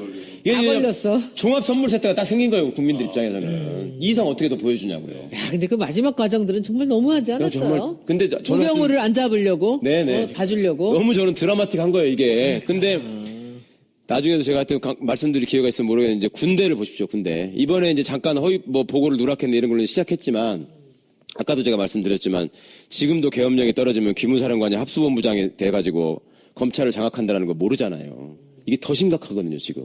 그러니까 이 얘기는 차차 드리기로 하고 어쨌거나 공수처를 만들어야 되고 겁먹는 조직이 있어야 된다. 세 번째는 이거는 법을 통하지 않고도 할 수 있는 일이기 때문에 지금 대통령께서 잘하시는 일이 법이 필요 없이 할 수 있는 일들을 지금 차차차차 하고 계시잖아요. 세월호 기간제 교사 순직 문제도 그렇고 국정교과서 문제도 그렇고 법이 필요 없는 거였잖아요. 검찰도 있습니다. 그게 뭐냐면 이렇게 한번 여쭤볼게요. 법무부 장관은 검사예요, 아니에요? 법무부 장관. 아니죠. 아니죠. 검찰총장은 검사예요, 아니에요? 검사죠. 검사죠. 아니죠. 아니에요? 검찰총장 아닌가요? 제가 설명드릴게요. 네. 그다음에 대법원장은 판사예요, 아니에요? 판사죠. 판사라고 생각하시죠? 네. 대법관은 판사예요, 아니에요? 판사죠. 네. 네. 그러니까 요것부터 정리해 드릴게요. 법관이라는 용어가 있거든요, 헌법에. 판사는 헌법과 법률에 의하여 양심에 따라 독립하여 심판한다 이렇게 돼 있는 게 아니고요. 법관은이에요, 주어가. 법관이 세 종류가 있습니다. 법관의 종류는 대법원장, 대법관, 판사입니다. 아시겠죠? 그러니까 대법원장은 판사가 아닙니다. 대법원장은 아니어도 된다는 거죠? 아니요. 법관의 종류가 세 가지라니까요. 다른 종류구나. 그러니까 법관이라는 건 재판을 할 수 있는 사람이 법관이고요. 판결을 할 수 있는 사람이 법관이고요. 그걸 통칭해서 법관이라고 부르는 거고요. 일종의 직급이죠, 이게. 직책으로. 직책 내지 직급으로 판사하고 대법관하고 대법원장이 있는 겁니다. 그러니까 대법원장한테 판사라고 부르면 안 되는 거죠. 틀린 거죠. 아무나 그럼 대법원장을 시키면 이 사람도 판결을 내릴 수 있는 사람이 되는 거네요. 그러니까 이제 물론 법률가 법조인의 자격이 있어야 되지만, 그러니까 대법원장한테 판사라고 부르는 거 쉽게 말하면 국회의원한테 시의원이라고 구의원이라고 부르는 거 똑같은 거예요. 그래요? 네, 그러니까 다른 거예요. 같은 의원이지만, 그죠? 같은 의원이지만 종류가 있듯이 이것도 같은 법관이지만 다른 거죠. 검찰청법에 보면 검찰청을 구성하는 사람은 검찰총장과 검사입니다. 그러니까 검찰총장은 검사가 아닌 거예요. 네. 그러니까 이번에 그 돈봉투 얘기가 나오고 할 적에 또 이제 그 세월호 사건 말아먹는 이런 게 나왔을 때 검찰국장이 뭐 대검 형사부장한테 전화하고 기획수정부장한테 전화하고 뭐 이런 얘기가 나왔을 때 불법이라고 했잖아요, 우리가. 그게 검찰청법에 보면은 법무부 장관이 검찰총장만을 지휘할 수 있다. 구체적 사건에 대해서는 그렇게 돼 있거든요, 법이. 그러니까 법무부 장관이 쉽게 말해서 지가 봐주고 싶은 사람이 있을 때, 야, 그 최강욱이는 좀 봐줘. 이 얘기는 검찰총장한테만 할 수 있는 거예요. 구체적으로. 왜냐하면 그렇게 하지 않으면 정치 권력이 검찰권을 가지고 농락을 하기 때문에 제도는 그렇게 만들어 놓은 거예요. 근데 얘들이 알아서 기느라고 내지는 알아서 결탁하느라고 이게 한꺼번에 돌아가 버리니까 문제가 된 거죠. 그러니까 검찰총장하고 검사 두 종류가 있기 때문에 검찰총장은 검사가 아닌 거죠. 아닌 거고 법무부 장관은 당연히 검사가 아닙니다.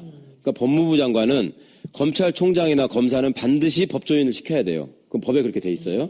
법무부 장관은 법조인을 안 시켜도 됩니다. 그러니까 의원님도 법무부 장관 하시는데 아무 문제가 없는 거예요. 이건 정무직이고 그냥 시키면 되는 거예요. 국방부 장관은 군인인가요? 아닌가요? 아니어도 되죠. 그러면 군인이 국방부 장관 할 수 있나요? 할 수 있겠죠. 그러니까 사람들이 다 이렇게 생각한다고요. 국방부 장관은 군인이 하면 절대 안 돼. 이거 헌법에 나오는 거예요. 그래요? 네. 군인이 국방부 장관을 겸직하는 나라가 민주주의의 최고 후진국이라고 생각하시면 돼요. 군을 통제, 문민 통제가 군인을 필요하다라는. 그러니까 군 출신이 와서 국방부 군 장관을 출신은 하는 거죠. 했기 때문에 현역 군인이 아니란 얘기죠. 그러니까 네. 예. 미국 같은 경우에는 현역 군인이 국방부 장관이 되려면 옷 벗고 10년이 넘어야지 될 수 있고요. 우리나라는 이게 잘못돼 있어가지고 오전까지 합참의장이었던 사람이 오후에 취임식하고 국방부 장관이 되고 막 이랬었어요. 그러니까 국민들은 일반적으로 의식하기를 국방부 장관이 군인 중에 제일 높은 사람이다라고 생각을 해요. 근데 그렇지 않다고. 그러니까 이번에 보고 누락 문제 이런 얘기가 생기니까 한민구 국방부 장관을 군법으로 다스려라 이런 얘기가 나오는데 탁도 없는 소리지. 그건 헌법 위반이에요. 한민구는 군인이 아니기 때문에 군법으로 다스릴 수가 없어. 적용되는 법률도 군법이 될까 말까도 궁금하지만 근데 이 말씀을 제가 왜 드렸냐면 법무부 장관이 검사가 아니라는 거는 굉장히 중요한 의미가 있습니다. 원래 그 의미는 뭐냐면 법무부 장관은 검찰 조직을 대표해가지고 검찰의 정책을 입안하고 검찰의 예산을 따오는 사람이 법무부 장관이 아니고요. 헌법과 정부조직법이 정한 법무부 장관의 역할은 뭐냐면 국민들의 선출로 민주적 정당성을 부여받은 대통령의 위임을 받아서 검찰을 통제하는 게 법무부 장관의 역할입니다. 민주주의의 원리에 따라서. 그러니까 왜냐하면 검찰이 힘을 가지고 일반 시민들의 권리와 자유를 제약하잖아요. 검사가 수사를 시작하거나 검사가 영장을 청구하거나 하면은 잡아가둘 수 있잖아요, 사람을. 자, 그런 권한을 너네가 어디로부터 그게 부여받은 거냐? 이걸 따져보면 국민들이 뽑은 국회의원들이 만들어준 법의 범위 내에서 그 권한을 행사해야 되는 거잖아요. 그게 민주주의 국가거든요. 그게 아니고 왕의 지시에 따라서 하는 거는 이거는 민주주의 국가가 아닌 왕정 국가가 되는 거고요. 네, 원리가 그렇게 되는 거거든요. 그런데 그러면 행정부 소속의 검사를 누가 지휘하느냐의 문제가 남는 것이죠. 그거는 대통령이 하는 것이고 대통령이 왜 그러면 자기 밑에 있는 조직을 지휘해가지고 자기를 뽑아준 국민들한테 해코지를 할 수 있는 거냐.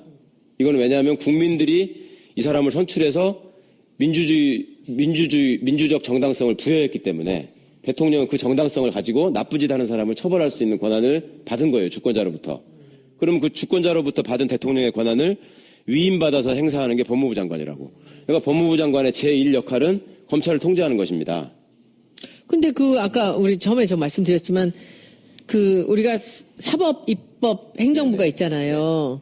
그러면은 법무부 장관은 사법이에요?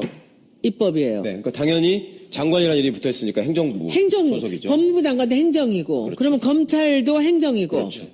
그러니까 그리고 법원은 사법이고. 그렇죠.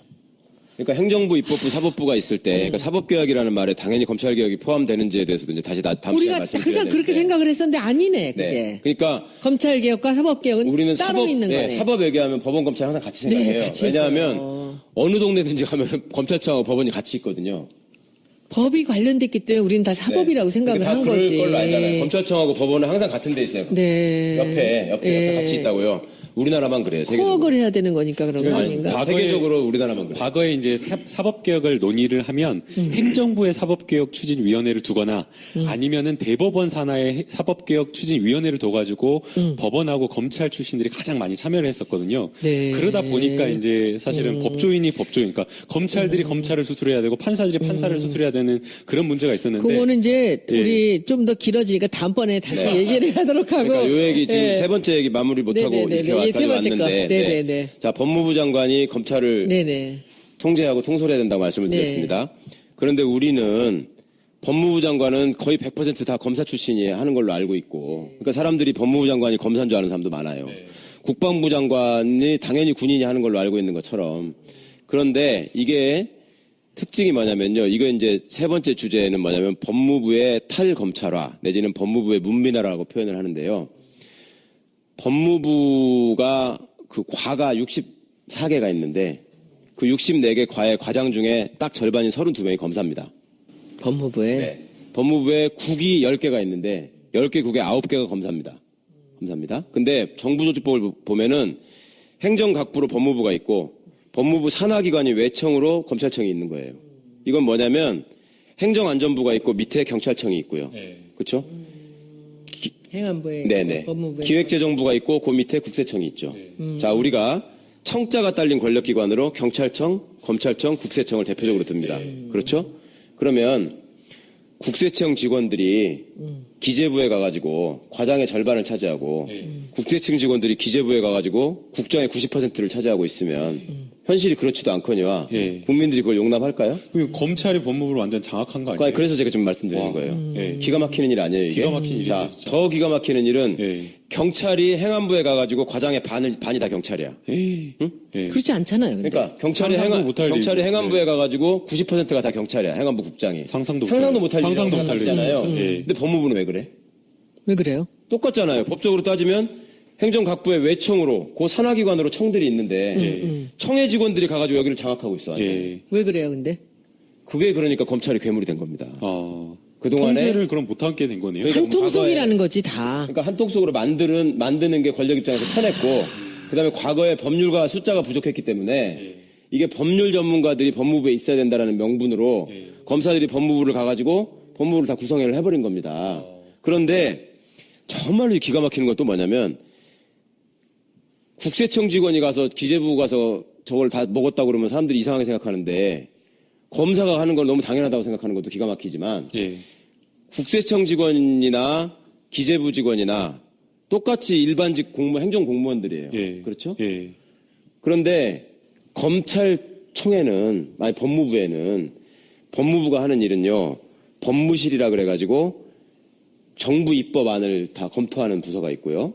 그다음에 검찰국이라 그래가지고 이번에 문제가 된 검찰의 인사와 예산, 수사 같은 걸 통제하는 검찰국이 있고 출입국 관리본부가 있습니다. 그 우리가 공항 통과할 때마다 도장 찍어주시는 분들 법무부 소속이란 말이에요.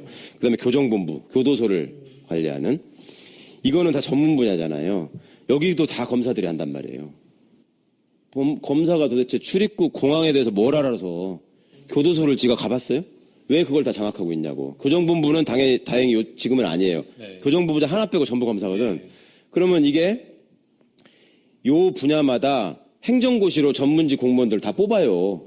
출입국 관리직도 있고 법무행정직도 있고 교정직도 있고 다 별도로 있어요. 그걸 행시로 다 뽑아놓고서 이 사람들은 전부 다 검사의 부하들이야. 행시 합격한 사람이 어디 가가지고 너 지금부터 너는 행안부 소속의 공무원이니까 너는 경찰 부하해. 이렇게 하면 그 사람들이 그걸 용납할까요? 말이 안 된다고 생각하잖아요, 국민들이. 근데 법무부는 그래. 그렇게 돼 있단 말이에요. 사법고시 패스한 검사들이 행정고시 보고 온 사람들 위에 있다는 얘기죠. 전부 위에 다. 있을 뿐만 아니라 행정고시 붙은 사람들이 되게 마지막으로 어디까지 갈 수 있다고 생각해, 우리가 일반적으로. 장관 하잖아요. 법무 쪽으로 행정고시 붙은 사람은 죽었다 깨어나도 장관을 못하는 것일 뿐만 아니라 국장도 못해요. 국장이 다 과장인 검사인데. 아까 제가 말씀드렸잖아. 90%가 검사인데. 이렇게 새로운 사실들을 속속 다 알게 되네. 온 국민이 다 알았으면 좋겠는데. 세상에 행정고시 합격해가지고 나름 동네에 플랜카드 걸리고 여기도 나름 학벌로 지가 시골이라 전부 다 계속 동네 프랜카드가 계속 나와. 그것은 요즘엔 안 걸어요. 요새 서울은 안 걸어. 여기 시골이라 전주라 어디 걸을 굴리지 거야. 않는다고 생각하는 친구들이 끝까지 올라가면 과장이야. 그러니까. 이런 게 어딨냐고 세상에. 그런데 몰라요? 당연한 줄 알겠지. 그래서 그렇게. 법무부 탈검찰화가 필요하다. 중요합니다. 그래야지 검찰 개혁안이 나왔을 때 법무부가 앞장서서 반대하는 일이 없습니다. 지금까지는 어떻게 해왔냐면 아까 제가 법무실에서 정부 입법안을 다 검토한다 그랬잖아요. 그러니까 백날 사개위 만들고 사개추위 만들어서 대법원과 행정부에서 아무리 좋은 법안을 만들어도 그걸 마지막에 컨트롤하는 데가 법무부야 또. 법무부에서 검사들이 하는 거예요. 그러니까 또 따기 빼고 기름 빼고 다 고쳐버려. 지네한테 불리한 거. 그다음에 거기서도 못 고치는 게 있으면 대통령 눈치 보여서 못 고치는 게 있으면 다음 보루는 국회 법사위. 법사위 의원님 해보셔서 아시지만 다른 소관 상임위에서 올라온 것도 지네가 딱 막고서 못 가게 막잖아요. 맞아요. 그런 마치 역할을 하잖아요. 자기들이 무슨 바이블이야. 근데 자기들이 상원이라고 맞아요. 하잖아요. 이거는 아예 법사위 소관 법안이에요. 근데 법사위 구성원들의 면면을 보십시오. 검사 출신들이 많아요. 아닌 사람들도 있긴 아닌 사람도 있지만 자유한국당의 그 검사 출신들 보십시오. 김진태 검사 출신이잖아요. 김재원 검사 출신이고요. 지금 구성원들도 보면 홍준표 검사 출신. 딱 두 사람만 이야기해도 안 될 것 같다는 생각이 딱 듭니다. 다 검사 출신들이 예전 여당 소속으로 가가지고 법사위에 다 들어가서 장악을 하고 있습니다. 그러니까 거기서 또 법안을 발기발기 또 망가뜨리는 거예요. 그러니까 이게 법적으로 개선을 하기가 너무 어려운 거예요. 그러니까 국민 여러분께서는 지금부터 법무부 장관이 새로 임명되면 법무부 장관이 법무부에서 검사들을 몇 명이나 쫓아내는지 봐야 돼. 이걸 확인하시고 최대한 많이 쫓아낼 수 있도록 응원을 해주셔야 됩니다. 최대한 많이 쫓아내야 됩니다. 그리고 법사위에 있는 그 구태 정치인들도 이제 네. 국회의장 안 되게 네. 만들어야 돼. 그다음에 이제 내쫓아야 되고. 아까 말씀드린 이름은 저희가 말 안 했습니다. 수사권 조정의 문제하고 공수처 문제는 법안이라 그랬잖아요. 세 개. 그게 법안으로 나갔을 때 국회 법사위가 무슨 짓을 하는지 감시하셔야 됩니다. 오늘 첫날 너무 많은 공부를 해서 여러분들이 이렇게 어려운 공부 귀에 쏙쏙 들어오셨는지 모르겠습니다. 저는 제가 잘 모르는 분야라 아주 굉장히 재밌게 들었었는데 이제 1시간 약간 넘었습니다. 저도 너무 재밌게 들었는데 재밌죠? 다음 시간에는 노트 가져와야 될 것 같아요. 노트 가져와서 메모해야 될 것 같아요. 노트에 영상에 나오는데. 아, 그런가요? 네. 근데 정말 이렇게 어려운 얘기들, 이렇게 기나긴 이 적폐 얘기를 이렇게 짧게 쉽게 말씀해 주신 이 최강 변호사님께 너무 감사드리고 다음번에는 우리 뭐 해주실 거예요? 공수처 하나요? 댓글로 여러분들께서 질문 사항이나 주제 네네. 남겨주시면 저희가 반영하겠습니다. 깨알 같은 저 친절, 일단 친절남. 제가 시작하는 것만 시작하는 부분만 다음 회가 혹시 궁금하시라고 드라마처럼 말씀드릴게요. 오. 그 검사하고 판사 중에 뭐가 먼저 생겼을까요? 이걸 한번 생각해 보시고 다음 방송을 기다려 주시면. 근데 우리 김남국 변호사님 말씀대로 여러분들 궁금하신 거 있으면 댓글로 달아주세요. 근데 댓글 요즘에 제가 댓글 너무 인기가 좋아가지고 이렇게 1000개씩, 2000개씩 해주시면 정말 밤새도록 봐도 제가 다 못 봅니다. 그러니까 여러분들 전에도 한번 얘기한 적이 있었는데 100개 넘으면은 조금씩 참아주시고 그래서 질문들 주시면 제가 한번 같이 논의를 해서 어떤 질문을 갖고 할지 보겠습니다. 그래서 우리 그냥 지금 하신 말씀으로 다음 시간을 기대하면서 그러면 오늘은 이 첫 시간을 마치도록 하겠습니다. 점점 그게 그렇게 됐죠. 그러니까 이제 여기서 역사를 조금 말씀을 드리면 좋겠는데 우리나라에만 먼저 한정해서 말씀을 드리자면 제가 이제 아까 이승만 정권 때는 경찰에도 셌다 그랬잖아요. 근데 그때도요. 지금 이제 이 기소독점주의, 기소편의주의, 검사 동일체 원칙, 그다음에 수사지휘권 뭐 이런 것 때문에 검찰이 세고 경찰이 하급기관처럼 돼 있다 말씀드렸잖아요. 근데 맨 처음에 재헌국회 의원들이 법을 만들 때, 형사소송법을 만들 때 굉장히 많이 토론을 합니다. 과연 경찰을 검사의 하부기관처럼 이렇게 만들어놔도 되는 것인가에 대해서 토론을 하면서 이제 이분들이 어떻게 결론을 내리냐면 원래 세계적인 입법례를 보면 경찰이 수사를 하는 게 맞은데 우리나라 경찰은 지금 친일파가 대부분 장악하고 있다, 경찰을. 그리고 숫자가 너무 많다. 예. 그리고 힘이 세다. 근데 얘들한테 막강한 권한을 주면 정말로 우리나라는 큰일 난다. 그러니까 차라리 숫자도 적고 그래도 공부 한 자라도 더한 시험을 통과한 검사들한테 그 권한을 줘서 얘들을 법적으로 통제하게 하자. 맨 처음에는 그런 생각으로 검사한테 그 권한을 몰아준 거였어요. 처음에는. 근데 그때는 그렇게 해도 별 문제가 없었던 게 경찰 자체가 조직력이 강하고 워낙 셌기 때문에 검사가 그 권한을 가지고 경찰을 이래라 저래라 할 수가 없었어요. 경찰이 더 세니까. 그런데 이게 이제 4.19 혁명이 있었잖아요. 그러고 나서 2공화국이 딱 출범하면서 그때 2공화국 국회에서 뭘 논의하냐면 야 이제는 우리가 민주정부를 수립을 했으니 검사의 권한을 세계적인 추세와 입법례에 맞게 돌려놔야 된다, 제자리로. 그 얘기를 그때 이미 했어요. 검사가 세지도 않을 때인데도 불구하고 그냥 사회적으로 검사가 좀 더 명예로운 직업이었을 뿐이죠. 실제 권한은 있지만 그런 상황에서 2공화국 의원들이 그 얘기를 했다고요. 왜 그랬겠어요? 아무리 봐도 이런 권한을 가진 조직이 없는 거야, 세계적으로. 그러니까 놔두면 이거 문제가 되겠다 싶어가지고 그때 이제 민주주의에 대한 논의를 하면서 그렇게 하려고 했어요. 그래서 그 법안을 하려고 하는데 쿠데타가 나버린 거지. 예. 그래가지고 이제 박정희가 대통령이 된 거고 박정희가 대통령이 된 입장에서는 자기가 바로바로 써먹을 수 있는 물리력은 대표적으로 군이 있었고, 그 다음에 중앙정보부를 창설했기 때문에 검사는 걔들이 쓰는 그 소위 말하는 직접적인 물리력, 깡패로서의 물리력을 합법화시켜주는 도구로서 검사가 필요했던 거예요, 처음에는. 그러니까 검사들을 이렇게 해가지고 이제 썼었는데, 이게 이제 점점 망가져가는 게 뭐냐면, 아이러니하게도 이게 전두환이 때문에 이렇게 된 거예요. 그러니까 전두환이 보안사령관으로 있었기 때문에 쿠데타를 할 수 있었잖아요. 이것도 의원님들이 꼭 바꿔주셔야 될 법 중에 하나인데, 우리나라가 내일이라도 계엄령이 선포되면 전두환이 당시에 합동수사본부장이었거든요. 김재규 시해 사건을 수사하는 책임자였던 이유가 그 계엄법에 나와요. 계엄법에 보면 당시 보안사령관, 지금은 기무사령관이라고 하는 게 합동수사본부장이 돼가지고 경찰, 검찰, 중앙정보를 다 장악하게 돼 있어요. 통합해서 지휘하도록. 지휘하도록 돼 있거든요. 근데 그 법이 지금도 똑같아요. 그래요? 네. 근데 왜 그걸 가만둬요? 의원님들이 관심이 없으니까. 모르니까. 전두환이만 아니, 해먹고. 그 율사 출신들 그렇게 검찰 출신도 많은데 그거를 왜 그냥 두고 있지? 그러니까. 지금 별 관심이 많아요. 없는 거죠? 네, 그런 거 많아요. 그러니까. 저 챙겨서 하나씩 좀 주세요. 설마 우리나라에 그런 일이 또 있겠어? 이런 생각을 하는 것도 있고, 어쨌거나, 그때 보안사령관이 돼가지고, 전두환이 중앙정보부를 때려잡습니다. 왜냐하면 중앙정보부장인 김재규가 대통령을 죽였잖아요. 그러니까 중앙정보부가 범죄 집단이 돼가지고 때려잡은 거예요. 명분이 있는 거죠. 네. 군기 잡고. 그때 중앙정보부가 이제 보안사 밑으로 들어갑니다. 보안사 밑으로 들어가는데 그때 중앙정보부에서 파견 나가 있던 잘 나가는 검사가 김기춘이에요. 그렇죠? 신직수가 중앙정보부장을 하면서 데려다 놓고 대공수사국장을 시켰던 거기서 김기춘이 눈에 있어요. 들어서 올라가는구나. 그때 이제 김기춘이 죽을 뻔했어요. 보안사가 중앙정보부를 치니까 중앙정보부의 핵심이 김기춘이니까 아웃되는 가장 거였죠. 먼저 쳐야 되니까요. 아웃되는 거였는데 바로 줄을 탔구나 또. 김기춘이 그때 박철원을 찾아갑니다. 그 이야기가 거기서 나오는군요. 박철 차장에게. 박철원은 TK의 황태자고 노태우하고도 그 친인척 관계가 있고 박철원을 찾아가가지고 나를 살려달라. 그래가지고 김기춘이 박철원을 살려줍니다. 살려주고 나중에 이제 박철원이 검찰총장도 되고 법무부 장관도 되고 전두환 밑에서 그렇게 되거든요. 그런데 그때 이 사람들이 이제 그전에는 박정희 때까지만 해도 물리력을 통해서 그러니까 국회의원들이 의원님처럼 막 어디 가서 이렇게 여당이 시위하는데 동영상 찍어가지고 올리시고 막 이렇게 조롱을 하면 예전 같으면 바로 중앙정보부에 잡아가 바로 고문을 했단 말이에요. 아, 진짜로? 그럼요. 예전에 진짜? 예.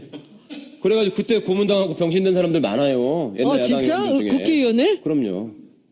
바로 잡아다가 아니 진해 당 사람들도 저 지시한 거 따르지 않았다고 코터를 반을 뽑아버려가지고 그 자유당 시절에?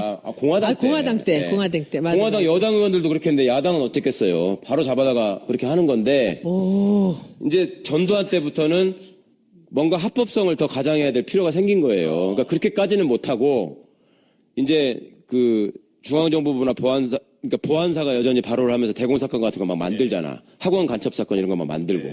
그러면 검사가 이제 나중에 그걸 합법화 시켜주고 법정에 가가지고 유죄를 만드는 역할을 하는 거죠. 그리고 보안사나 중정 애들이 뒷구멍으로 가가지고 판사 협박하고 이걸 무죄로 하면 너 죽어. 이렇게 해가지고 이제 있어요. 기본적인 정의감이나 양심은 있거든요. 사람이 누구나. 그런데 소위 말해서 권력이 개입되는 사건. 정치적인 사건. 그렇지. 네. 그다음에 그 동네 유지가 개입돼가지고 누군가가 이렇게 힘 있는 사람이 백을 쓰는 사건. 네, 이런 사건들이 일부 있단 말입니다. 네. 그러면 한번 생각해 보세요. 검사가 형사소송법상에 보면은 독립된 관청이잖아요. 네. 그러니까 검찰청의 장을 검사장이라고 부르는 거 아니에요. 그러니까 검사 하나하나가 개별적으로 결정을 내릴 수 있는 관청이에요. 그러면 검사 혼자서 수사를 해가지고 이게 죄가 된다 안 된다 판단을 하고 재판을 회부를 해야 되겠다 말아야 되겠다 이거를 결정하는 게 소위 기소독점주의, 기소편의주의로 보장이 돼 있으면 검사가 일을 열심히 하면 되는 것이고 그다음에 그 위에서 혹시 이 사람이 경험이 부족하거나 또 일이 바빠가지고 다른 거를 못 봐서 시야가 좁아서 피해가 생길 것 같으면 부장검사 정도가 있어가지고 컨트롤 해주면 되잖아. 같이 하면 되잖아. 근데 그 위에 차장검사, 검사장, 또 대검찰청의 간부들 이 사람들은 왜 있는 거예요? 그거 생각해 보셨어요? 그 사람들 왜 있을까? 그 사람들 직접 수사를 안 하거든요. 그런 사람들이 있어야 되는 이유는 솔직히 말하면 한 가지예요. 그런 미묘한 사건들에 개입해가지고 자기 방향으로 끌기 위해서 있는 거죠. 가장 최근의 걸 이야기하면요. 그 세월호 관련해서 1, 2, 3 정장을 업무상 과실치사로 기소를 하는데 이걸 4개월 동안 끌었대요. 근데 이 4개월 적용하지 마라. 네, 적용하지 말라. 근데 이 4개월 동안 끄는 동안 바로 이것을 어떤 제목으로 기소해야 되느냐 말아야 되느냐를 논의한 데가 바로 대검찰청에서. 그럼 그게 회의를 다 주재해가지고. 그렇게 그냥 층층 시야로 다 하나로 엮겠는 거군요. 네, 피라미드로 쫙 있어가지고 그러니까 윗사람들이 볼 적에 그러니까 상명하복을 강조하고 검찰의 조직 문화 그다음에 우리는 한 몸이다 이런 걸 강조하는 이유는 뭐냐면 그렇게 애매한 사건이 생겼을 때 자기 의사를 관철시키고 부탁을 해야 될 거 아닙니까? 솔직히 말해서 그 담당 검사한테 그럼 부탁을 할 때 아닙니다. 이건 법이 이렇고 원칙이 이래서 이렇게 해야 되겠습니다. 이거는 검사의 고유 권한이고 제가 할 수 있는 일입니다. 이렇게 했을 때 원래 법에서 정하고 있는 건 뭐냐면 자 그렇게 됐을 때 네가 생각하는 정의의 방향이 법이 정하고 헌법이 정하고 검찰이 정한 원칙과 맞지 않으니 그러면 너는 그 사건을 맡지 말고 다른 검사가 해라. 이게 검사 독립체의 원칙이거든. 근데 그렇게 써먹는 건 아니고 너 내 말을 안 들어? 그러면 다른 검사 시키면 되지. 그리고 그 검사가 자기 말을 잘 듣게 하려면 평소에 무슨 말을 해도 내 말을 잘 듣는 애로 만들어놔야 되는 거예요. 만들어놔야지. 네, 그러니까 예전에는 검사가 부장검사가 되면 반드시 필요한 게 뭐냐면 또 부장검사가 되기 전에 출세하는 검사가 되려면 필요한 게 뭐냐면 스폰서였어요. 스폰서. 후배들을 통솔하고 장악하고 데리고 다니면서 술 먹이고 해가지고 내 사람으로 만드는 게 제일 좋잖아. 그래서 폭탄주니 뭐 이런 게 거기서 네, 룸사롱이니 이런 그렇습니다. 거. 어디 가서 이제 신임 검사가 가면은 자기 부장의 역량을 판단하는 기준이 우리 부장이 술 사준다고 데리고 나왔을 때 누가 나와서 돈을 내느냐. 그러니까 이제 동네 형님이 나와서 내는 사람이 있을 수 있고, 그렇죠? 들을수록 제일 더러워지네 점점 더. 그러니까 다 이런 그런 건 세상이 아닌데. 진짜 있었구나. 다 그런 건 아닌데 그랬었죠. 그러니까 그냥 변호사가 나와서 내는 경우가 있을 수 있고 동네 형님이 내는 사람이 있을 수 있고 어떤 사람은 삼성그룹의 전무가 나와서 내는 사람이 있을 수 있고 그게 말하자면 레베루지 레베루. 이제 그런 것들에 의한 경쟁. 또 예전에는 검사 출신으로 중간에 나오면 변호사로서 땅짓고 헤엄치기로 돈을 버는 게 보장돼 있었고 숫자가 너무 적었으니까요. 네. 그리고 그걸 바탕으로 해서 정계로 진출해서 국회의원이 되거나 이런 것도 전혀 힘든 일이 아니었고 웬만하면 사람들이 경력에 검사가 있고 무슨 대학을 나왔다 뭐 이러면 다 찍어주잖아.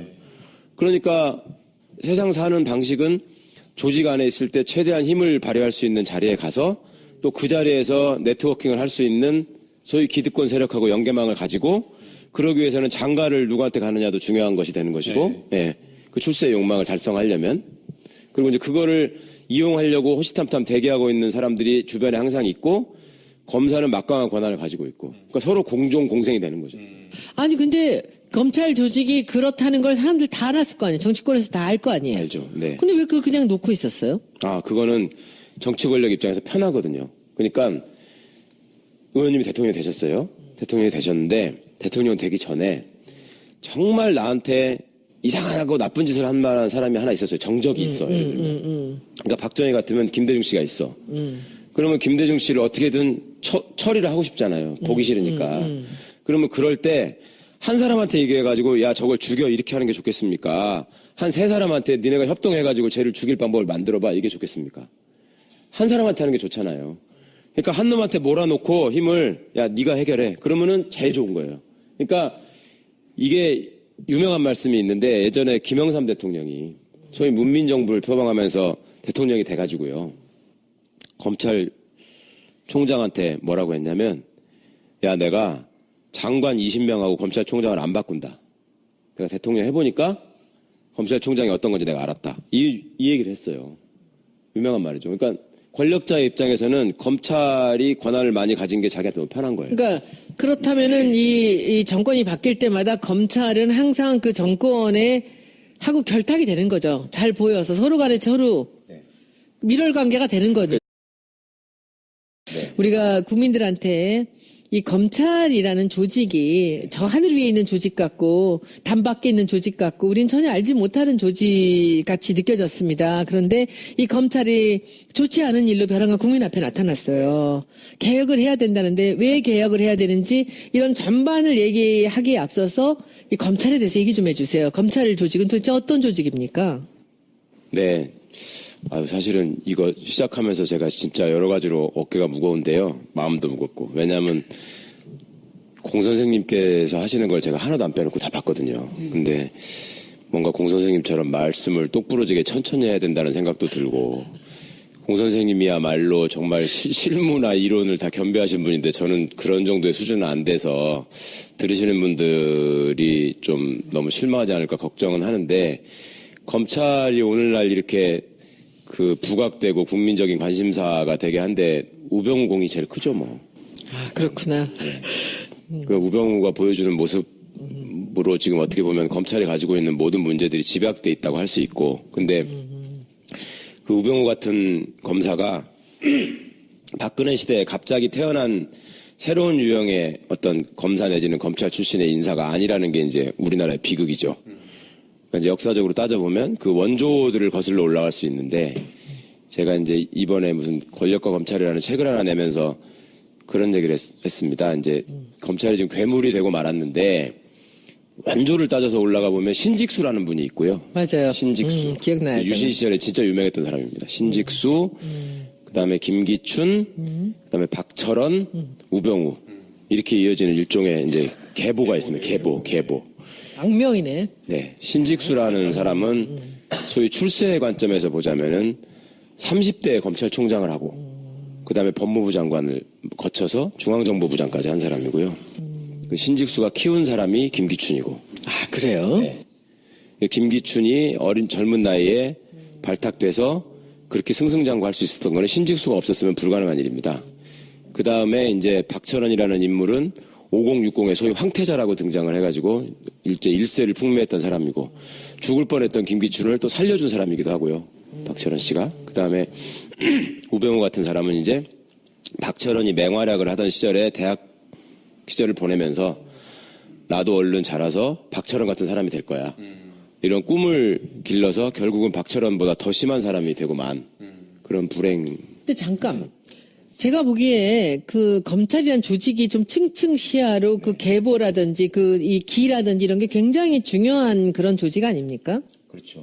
네. 그런데 어떻게 그렇게 젊은 사람들이 발탁이 되고 그런 사람들이 그렇게 바로 이렇게 승승장구하고 그러죠? 그러니까 어떻게 그게 이제 따져보면 체라는 게 있나요? 그렇게 올라가서? 아니요, 그게 아니라 이승만 정부 정권 때만 해도요, 검찰이 이렇게 세지 않았어요. 이승만 정권 때는 경찰이 훨씬 셌습니다. 그래가지고 그렇지. 이승만 정권 때는 경찰서 형사과장이 검사가 마음에 안 든다고 저걸 암살하라고 지시할 정도로 경찰이 셌었거든요. 예. 그런데 이제 그 박정희가 쿠데타를 하고 나서 이 사람이 무력으로 사실은 중앙정보부와 군을 통해서 어떤 압박을 할 수 있지만, 그런 독재 정권일수록 치장이 필요하잖아요. 치장이. 그거는 합법성을 가장하는 것. 그러니까 정통성이 없는 정권일수록 합법성을 가장하고 싶어 하니까 그 상황에서 대한 법률가가 필요했던 것이고, 그다음에 이제 전례적으로 우리나라에서는 과거급제에 대한 환상이 있기 때문에 일제시대 때부터 고등문관시험 뭐 이래가지고 고시 합격자 이러면 사람들이 대단한 사람으로 일단 쳐주는 그게 있었습니다. 그러니까 박정희 입장에서는 군인이 무슨 짓을 했다 이런 거에 대해서 이제 우리나라 사람들이 옛날부터 좀 문관을 무관보다 우대하는 이런 생각이 있잖아요. 근데 자기가 이제 정통성도 없이 쿠데타로 정권을 잡다 보니 자기 입장에서는 소위 문관 중에서 사람들한테 제일 인정받는, 출세했다고 인정받는 센 놈을 내 밑에 두면 자기가 가장 높은 자리에 서는 거잖아요. 그런 차원에서 사람을 찾다 보니 신직수라는 분이 그 박정희 씨가 사단장을 할 때 자기 법무참모였어요. 그 사람을 데려다가 그대로 검찰총장도 시키고. 눈에 들어오는 말 잘 듣는 사람이 있었구나. 똑똑하고. 네. 근데 그때는 쿠데타 이후에는 30대 사람들이 막 다 이거저거 할 때잖아요. 김종필 씨도 그때 30몇 살밖에 안 됐고. 그러니까 네. 자기들 나이대에 맞춰서 한 거구나. 그 그렇습니다. 사람을 네. 발탁을 한 거죠. 그러니까 신직수라는 사람도 30몇 살 때 검찰총장을 하는 게 당시에는 별로 어색하지 않았던 거예요. 그런데 이제 그게 그 정도에서 끝나지 않고 박정희 정권이 뭐 20년 가까이 유지되다 보니까 이 사람들도 그 시간만큼 쭉 해먹은 거죠. 쭉쭉쭉 승진한 거고요. 그러면 이제 그 밑에서 그걸 바라보던 사람들은 이제 첫 번째 목표가 소위 말하는 소년등과 그러니까 일찍 붙어야 된다. 그다음에 두 번째가 무슨 눈에 들어야지. 이거 다관왕, 응? 무슨 나는 여러 가지 사시도 하고 행시도 하고 뭐 외시도 했다 뭐 이런 거 있잖아요. 그런 걸 또 대단한 걸로. 그런 게 인정을 받았나요? 그랬었죠. 옛날에는 그런 거 하나만 딱 내세우면 국회의원 무조건 됐잖아요. 한 서너 번씩. 그거 내세우는 분들 진짜 많았습니다. 최근에는 고승덕 씨가 있지만 과거에도 무슨 뭐 수석 합격이다, 최연소 합격이다 이런 거보다 고시 3관왕 이런 걸 훨씬 쳐요, 거기는. 그러니까 꿈을 갖게 되겠네. 그럼요. 거기가 평검사로 초짜가 검사로 어디 지방에 발령이 나도요. 한 20년 전까지만 해도 관내 모든 골프장에 가면은 회원 대우라고 말은 그렇게 하면서 사실상 공짜예요. 지금도? 네? 옛날에? 아, 예전에요. 네. 그리고 무슨 뭐 인사이동이 자주 있잖아요. 1년 반, 뭐 1년마다 이렇게 있으면 그 전별금 챙겨주는 거. 변호사들이 챙겨주는 거, 동료들이 걷는 전별금, 그다음에 지역 유지들이 주는 전별금 그런 것들만 모아도 몇 천만 원 되는 거예요. 한번 옮길 때마다. 그거 괜찮아요. 괜찮겠죠. 그리고 예전에는 사람들이 인권의식이나 뭐 이런 것들도 별로 없었기 때문에 그냥 막 검사는 어마어마한 사람이고 검찰청 가면 그냥 죽어야 되는 걸로 알아. 그리고 그때는 정말로 나빴던 게 경찰 대하는 거를 마치 옛날 그 무슨 저기 양반이 노비 대하듯이 대했어요. 예전에 제 친구 검사도 물론이고 검찰 수사관들 경찰을 네, 경찰을 완전히 하급기관으로 생각을 했기 때문에 예전에 제 친구네 사촌 형이 하나 있었는데 이분이 경찰관이었거든요. 자기 평생의 소원이 지금 뭐 검사나 검찰 수사관이 될 수는 없지만 그때는 경찰들을 파견받아가지고 검찰청에 출근시켜서 부려먹는 경찰들이 있었어요. 나는 그 검찰 파견 경찰이 되는 게 소원이다 이렇게 말하는 사람이 있었어요. 왜 그러냐 그러니까 경찰이 사건을 송치하러 이렇게 들고 오면 거기 검찰 수사관들이 이렇게 보다가 검사가 보는 것도 이렇게 보다가 야 이거를 수사라고 해왔냐고 이걸 막 머리통을 때리고 쌍욕을 해서 쫓아내고 같은 막 이래요. 경찰끼리인데 아니 검찰 수사관이. 검찰 수사관이 네. 그런데 검찰청에 파견 나와 있는 경찰한테는 그렇게 안 할 거 아니에요. 같은 사무실에 있으니까. 그러니까 그 수모를 자기가 참기 위해서라 나는 검찰에 파견 나가는 경찰 한 번만 해보면 소원이 없겠다. 이럴 때예요. 그러니까 뭐 일만 잘하면야 그 열심히 일만 잘하면야 뭐 승진을 어디까지 하든 아무 상관이 없는데 근데 이제 문제가 결탁하는 거 아닌가요? 그 뭐 내부에서 정치적인 어떤 사건이 왔을 때 그것을 정치권의 입맛에 맞는 어떤 처리, 예컨대 뭐 미네르바 사건이라든지 아니면 PD수첩 사건이라든지 뭐 정현주 KBS 사장을 쫓아내기 위해서 이거 전부 다 무죄 나온 사건인데 다 이제 그게 결국에는 그럼 자기들끼리 그 결탁을 하는 거예요? 그러니까 이제 결탁을 내부에서? 하는지 아닌지는 모르지만 근데 이제 저희가 봤을 때는 결탁하지 않으면 그렇게 될 수가 없는 거예요? 그 예컨대 PD수첩 같은 경우에는 그 임수빈 부장검사였죠. 이건 도저히 안 된다. 기소할 수가 없다라고 나와버렸거든요. 옷을 벗고. 그런데도 무리해서 기소해가지고 결국은 무죄 나오고.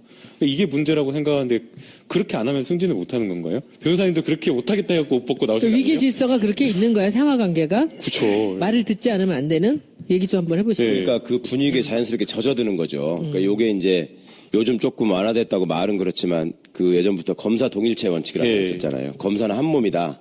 검찰총장을 정점으로 하는 피라미드 조직이고 이게 말을 안 들으면 이 사람한테 사건을 뺏어가지고 이 사람한테 주는 게 법적으로 보장돼 있었어요. 다른 검사한테 주는 게. 그건 마피아네, 완전히. 확실한 마피아죠. 그리고 거기에 이제 수반되는 혜택이라는 건 뭐가 있냐면 검사가 되면 많은 사람들이 사유를 삼고 싶어 했잖아요. 특히 한국 사회에서 돈 많이 갖고 권력 많이 갖는 사람들은 판사도 사위 삼고 싶어 했지. 근데 지금 보니까 판사는 아무것도 아닌 것 같아. 그런데 그때 당시에 세상을 잘 알고 이러는 사람들은 검사를 다 사유로 삼고 싶어 했어요. 예를 들면 힘이 있으니까. 그렇죠. 이명박이 사유가 검사 출신이잖아요. 그러니까 그 아는 사람들은 판사는 사실은 별게 아니라는 그러니까 왜냐하면 직접 나한테 위해를 가할 수가 없거든요. 판사가 판사는. 되기 더 어려운 거 아니었어요, 사실은? 뭐 그런 셈이긴 한데 네, 나중에 봐서는 아닌 거예요. 이게 돈을 보호하고 권력을 보호하기 위해서 판사는 거쳐야 될 단계가 너무 많은 건데 검사는 직접 그걸 다 할 수 있으니까. 아, 오늘 아주 굉장히 많은 것이 명확하게 드러나네. 그러니까 네. 이제 검사가 훨씬 그런 게 있는데 평검사일 때도 그런데 이제 부장이 되고 검사장이 되고 막 이러면 예전에는 지금은 그냥 검찰청에 있는 검사들이 누군지를 모르지만 예전에는 1호 검사, 2호 검사 이런 식으로 불렀거든요. 몇 명 검사가 안 되니까. 네. 그러면 그 검사들이 딱 나가면은 네. 정말로 뭐 경찰들 굽신거리는 건 뭐 일도 아니고 예전에 그래가지고 무슨 운동권 출신이 사법시험 붙어가지고 술 먹고 파출소 들어가가지고 파출소에서 행패 부리다가 경찰들이 제지를 하니까 너 내가 누군 줄 알아 그래가지고 소장 책상 위에 올라가서 소변 보고 그런 사람이 아주 유명한 사람으로 현역 정치인이 있습니다, 지금. 지금? 네. 그 누구도 생각하지 못할 굉장히 유명한 사람인데 그 짓을 해가지고. 우리 당은 아니겠죠? 네네. 신문에도 크게 나오고 그랬었는데도 불구하고 뭐 검사 되는데 전혀 문제가 없었고요. 아, 그래요? 네. 그러니까 그런 데서 오는 그 혜택이 내가 평검사일 때도 이런데 올라가면 뭐가 있을까라는 게 너무 간절하고, 그 다음에 위에 사람들이 또 밑에 사람들을 가르칠 적에 상명하복이라는 것이 얼마나 중요한지를 계속 집중해서 가르치는 거예요. 왜냐하면 검찰에서 어떤 사건을 처리할 적에 모든 사건을 다 이상하게 처리하고 말아먹는 건 아니에요. 그렇지 않게 줬어요. 그러니까 이제 그런 것들이 먹히던 시대다 보니까 그 시절에는 시험을 일찍 합격하고 가능하면 일찍 합격해서, 왜 마부라는 영화 있잖아요, 의원님. 마부. 김성호 씨가 알아요. 그 명작 영화의 끝장면이 뭐예요? 그 큰아들이 고시 합격해가지고 서로 뿌듯하게 이렇게 딱 가면서 끝나잖아요. 그게 그 시대의 정서잖아요. 사람들의 말하자면 희망의 사다리. 근데 출세로 가는 꽃길. 그 변호사님 방금 출세에 대한 꽃길 말씀하셨는데 궁금한 게, 도대체 이제 그냥 일반 사람들이 봤을 때는 검사만 돼도 어마어마한 자리에 간 거잖아요. 근데 뭐 시대가 바뀐다고 하더라도 그 사람들이 도대체 왜 그렇게 승진에 목매는 것인지, 사실 뭐 승진하려고 뭐 결탁하고 정치하고 그러는 거 아닌가요? 도대체 왜 검사들이 그 안에 들어가면 그렇게 승진에 목매는 건지, 저 같은 경우는 공직에 있어 본 적이 없어서 맞아요. 그 이해를 할 수 없어요. 예. 그렇죠. 그런 것도 이제, 그러니까 시민의 입장에서 볼 때는 일단 저게 검사다, 판사다 이렇게 하면 그냥 그걸로 쳐주잖아요. 너는 그래서 출세한 사람이냐 아니냐 하면 출세한 사람으로 치거든요. 그래서 제가 어디 가가지고 대중강연 할 때마다 출세라는 말의 의미가 정확히 뭔지 아십니까? 이런 걸 물어보거든요. 그러니까 이제 그냥 사람들이 볼 때는 고시만 합격해도 출세했다라고 옛날에 많이 그랬거든요. 네. 근데 변호사님 말씀하신 것처럼 출세했다라고 보이는 애들이 더 큰 출세를 위해서 계속 목마르게 하는 걸 보면서 참 저도 이상하다고 생각했는데, 첫 번째는 그겁니다. 그 안에서 누리는 혜택도 있지만 그 혜택의 수반에서 그 생기는 권력이 너무 많은 거예요, 생각보다. 그러니까 단적으로는 어떤 게 있냐면요. 이건 제가 예전에 사법연수원 시절에 직접 겪은 일인데, 변호사님은 최근이라서 잘 모르셨죠. 저는 그때 한 20년이 넘었으니까. 연수원 2년차 때 그 지방, 그러니까 법원 판사 15로 내려갔어요. 제 고향이 전주인데 96년도에 20년 넘었잖아요. 그때 딱 가니까요. 거기에 이제 그 법원장을 비롯해서 그 판사나 이런 분들이 그때 이제 15라고 부릅니다. 판사 15. 네. 시험 삼할 시자하고 이제 보좌할 때 보좌에서 이제 실무 수습을 하는 거예요. 네. 내려가니까 15님들이 오셨으니까 지역에서 환영회를 해야 된다 그래가지고 전주 시내 중심가에 있는 한정식 집이 이제 그때 요정이죠, 요정. 거기를 가가지고 쫙 까놓고 밥을 먹는데, 동네, 그러니까 그 전라북도 유지들이 쫙 나오신 거예요. 네. 그래가지고 일일이 이렇게 그 술을 따라주시는 거야, 그분들이. 몇 명 안 되는 시부한테 무릎을 꿇고 머리 허연 그 근사하게 생기신 분들이 와가지고 영감님 제 술 한 잔 받으십시오 이러는 거예요. 전 너무 놀랐어요, 진짜로. 진짜 영감님이 젊은 나한테 영감이라고 한다는 것 자체가 너무 놀라운 일이잖아요. 근데 그분들 정서에는 그 영감이라는 말 자체가 예전에 당상관을 칭하는 말이잖아요. 그 영감 위가 대감이고, 대감 위에가 상감이고 이런 건데, 영감님이라고 하고 거기에 수반되는 혜택을 보자면 짧게 말하면, 그러니까 그 전까지는 막 추리닝 입고 스리퍼 끌고 다니는 인생 낙오자처럼 살다가 시험 합격 한번 딱 되는 순간부터는 일단 골드카드가 갑자기 나오고. 그죠? 그리고 그 시절에는 이 차를 타고 가다가 신호위반이나 뭐 속도위반으로 걸리잖아요. 그럴 때 신분증을 보여주면 경찰이 정말 진심으로 죄송하다고 하면서 빨리 가시라고 그랬었어요. 좋았던 시절이네. 네. 그리고 정말로 많은 사람들이 너무너무 만나고 싶어 해요. 이 대목에서 잠깐. 이 국회의원하고 되게 비슷하네. 네. 안에 들어가면 아무것도 아닌데 밖에 나오면 이것이 이 무슨 굉장한 사람인 양 대접받고, 그렇죠. 그러다 보면 이제 사람들이 스포일 되는 거지. 그러니까 이거는 국회의원 되시는 분들은 그래도 여러 가지 경험을 겪어서 그 분야의 어떤 대가가 돼서 국회의원 되시는 분도 있고, 맞아. 그다음에 여러 관직을 거쳐서 되는 분도 있고 하니까 좀 더 달라. 이건 어린애가. 맞아. 네. 20대 초반. 맞아. 우병우는 25살 때 검사였단 말이야. 야, 그 나이에 그런 대접을 받고 살았던 거야. 근데 어디 가가지고 그런 양반들이 그러니까요. 한 서너 번까지는 너무너무 이게 어색하고 죄송하고 막 그래요. 어떻게 할 줄을 모르겠어. 근데 한 5번째부터는 누가 나를 딱 만났는데. 안 그러면 이상하지? 예. 바로 고개를 숙이거나 이렇게 하지 않고 나를 딱 똑바로 쳐다보면 뭐야, 속으로 이거 봐라?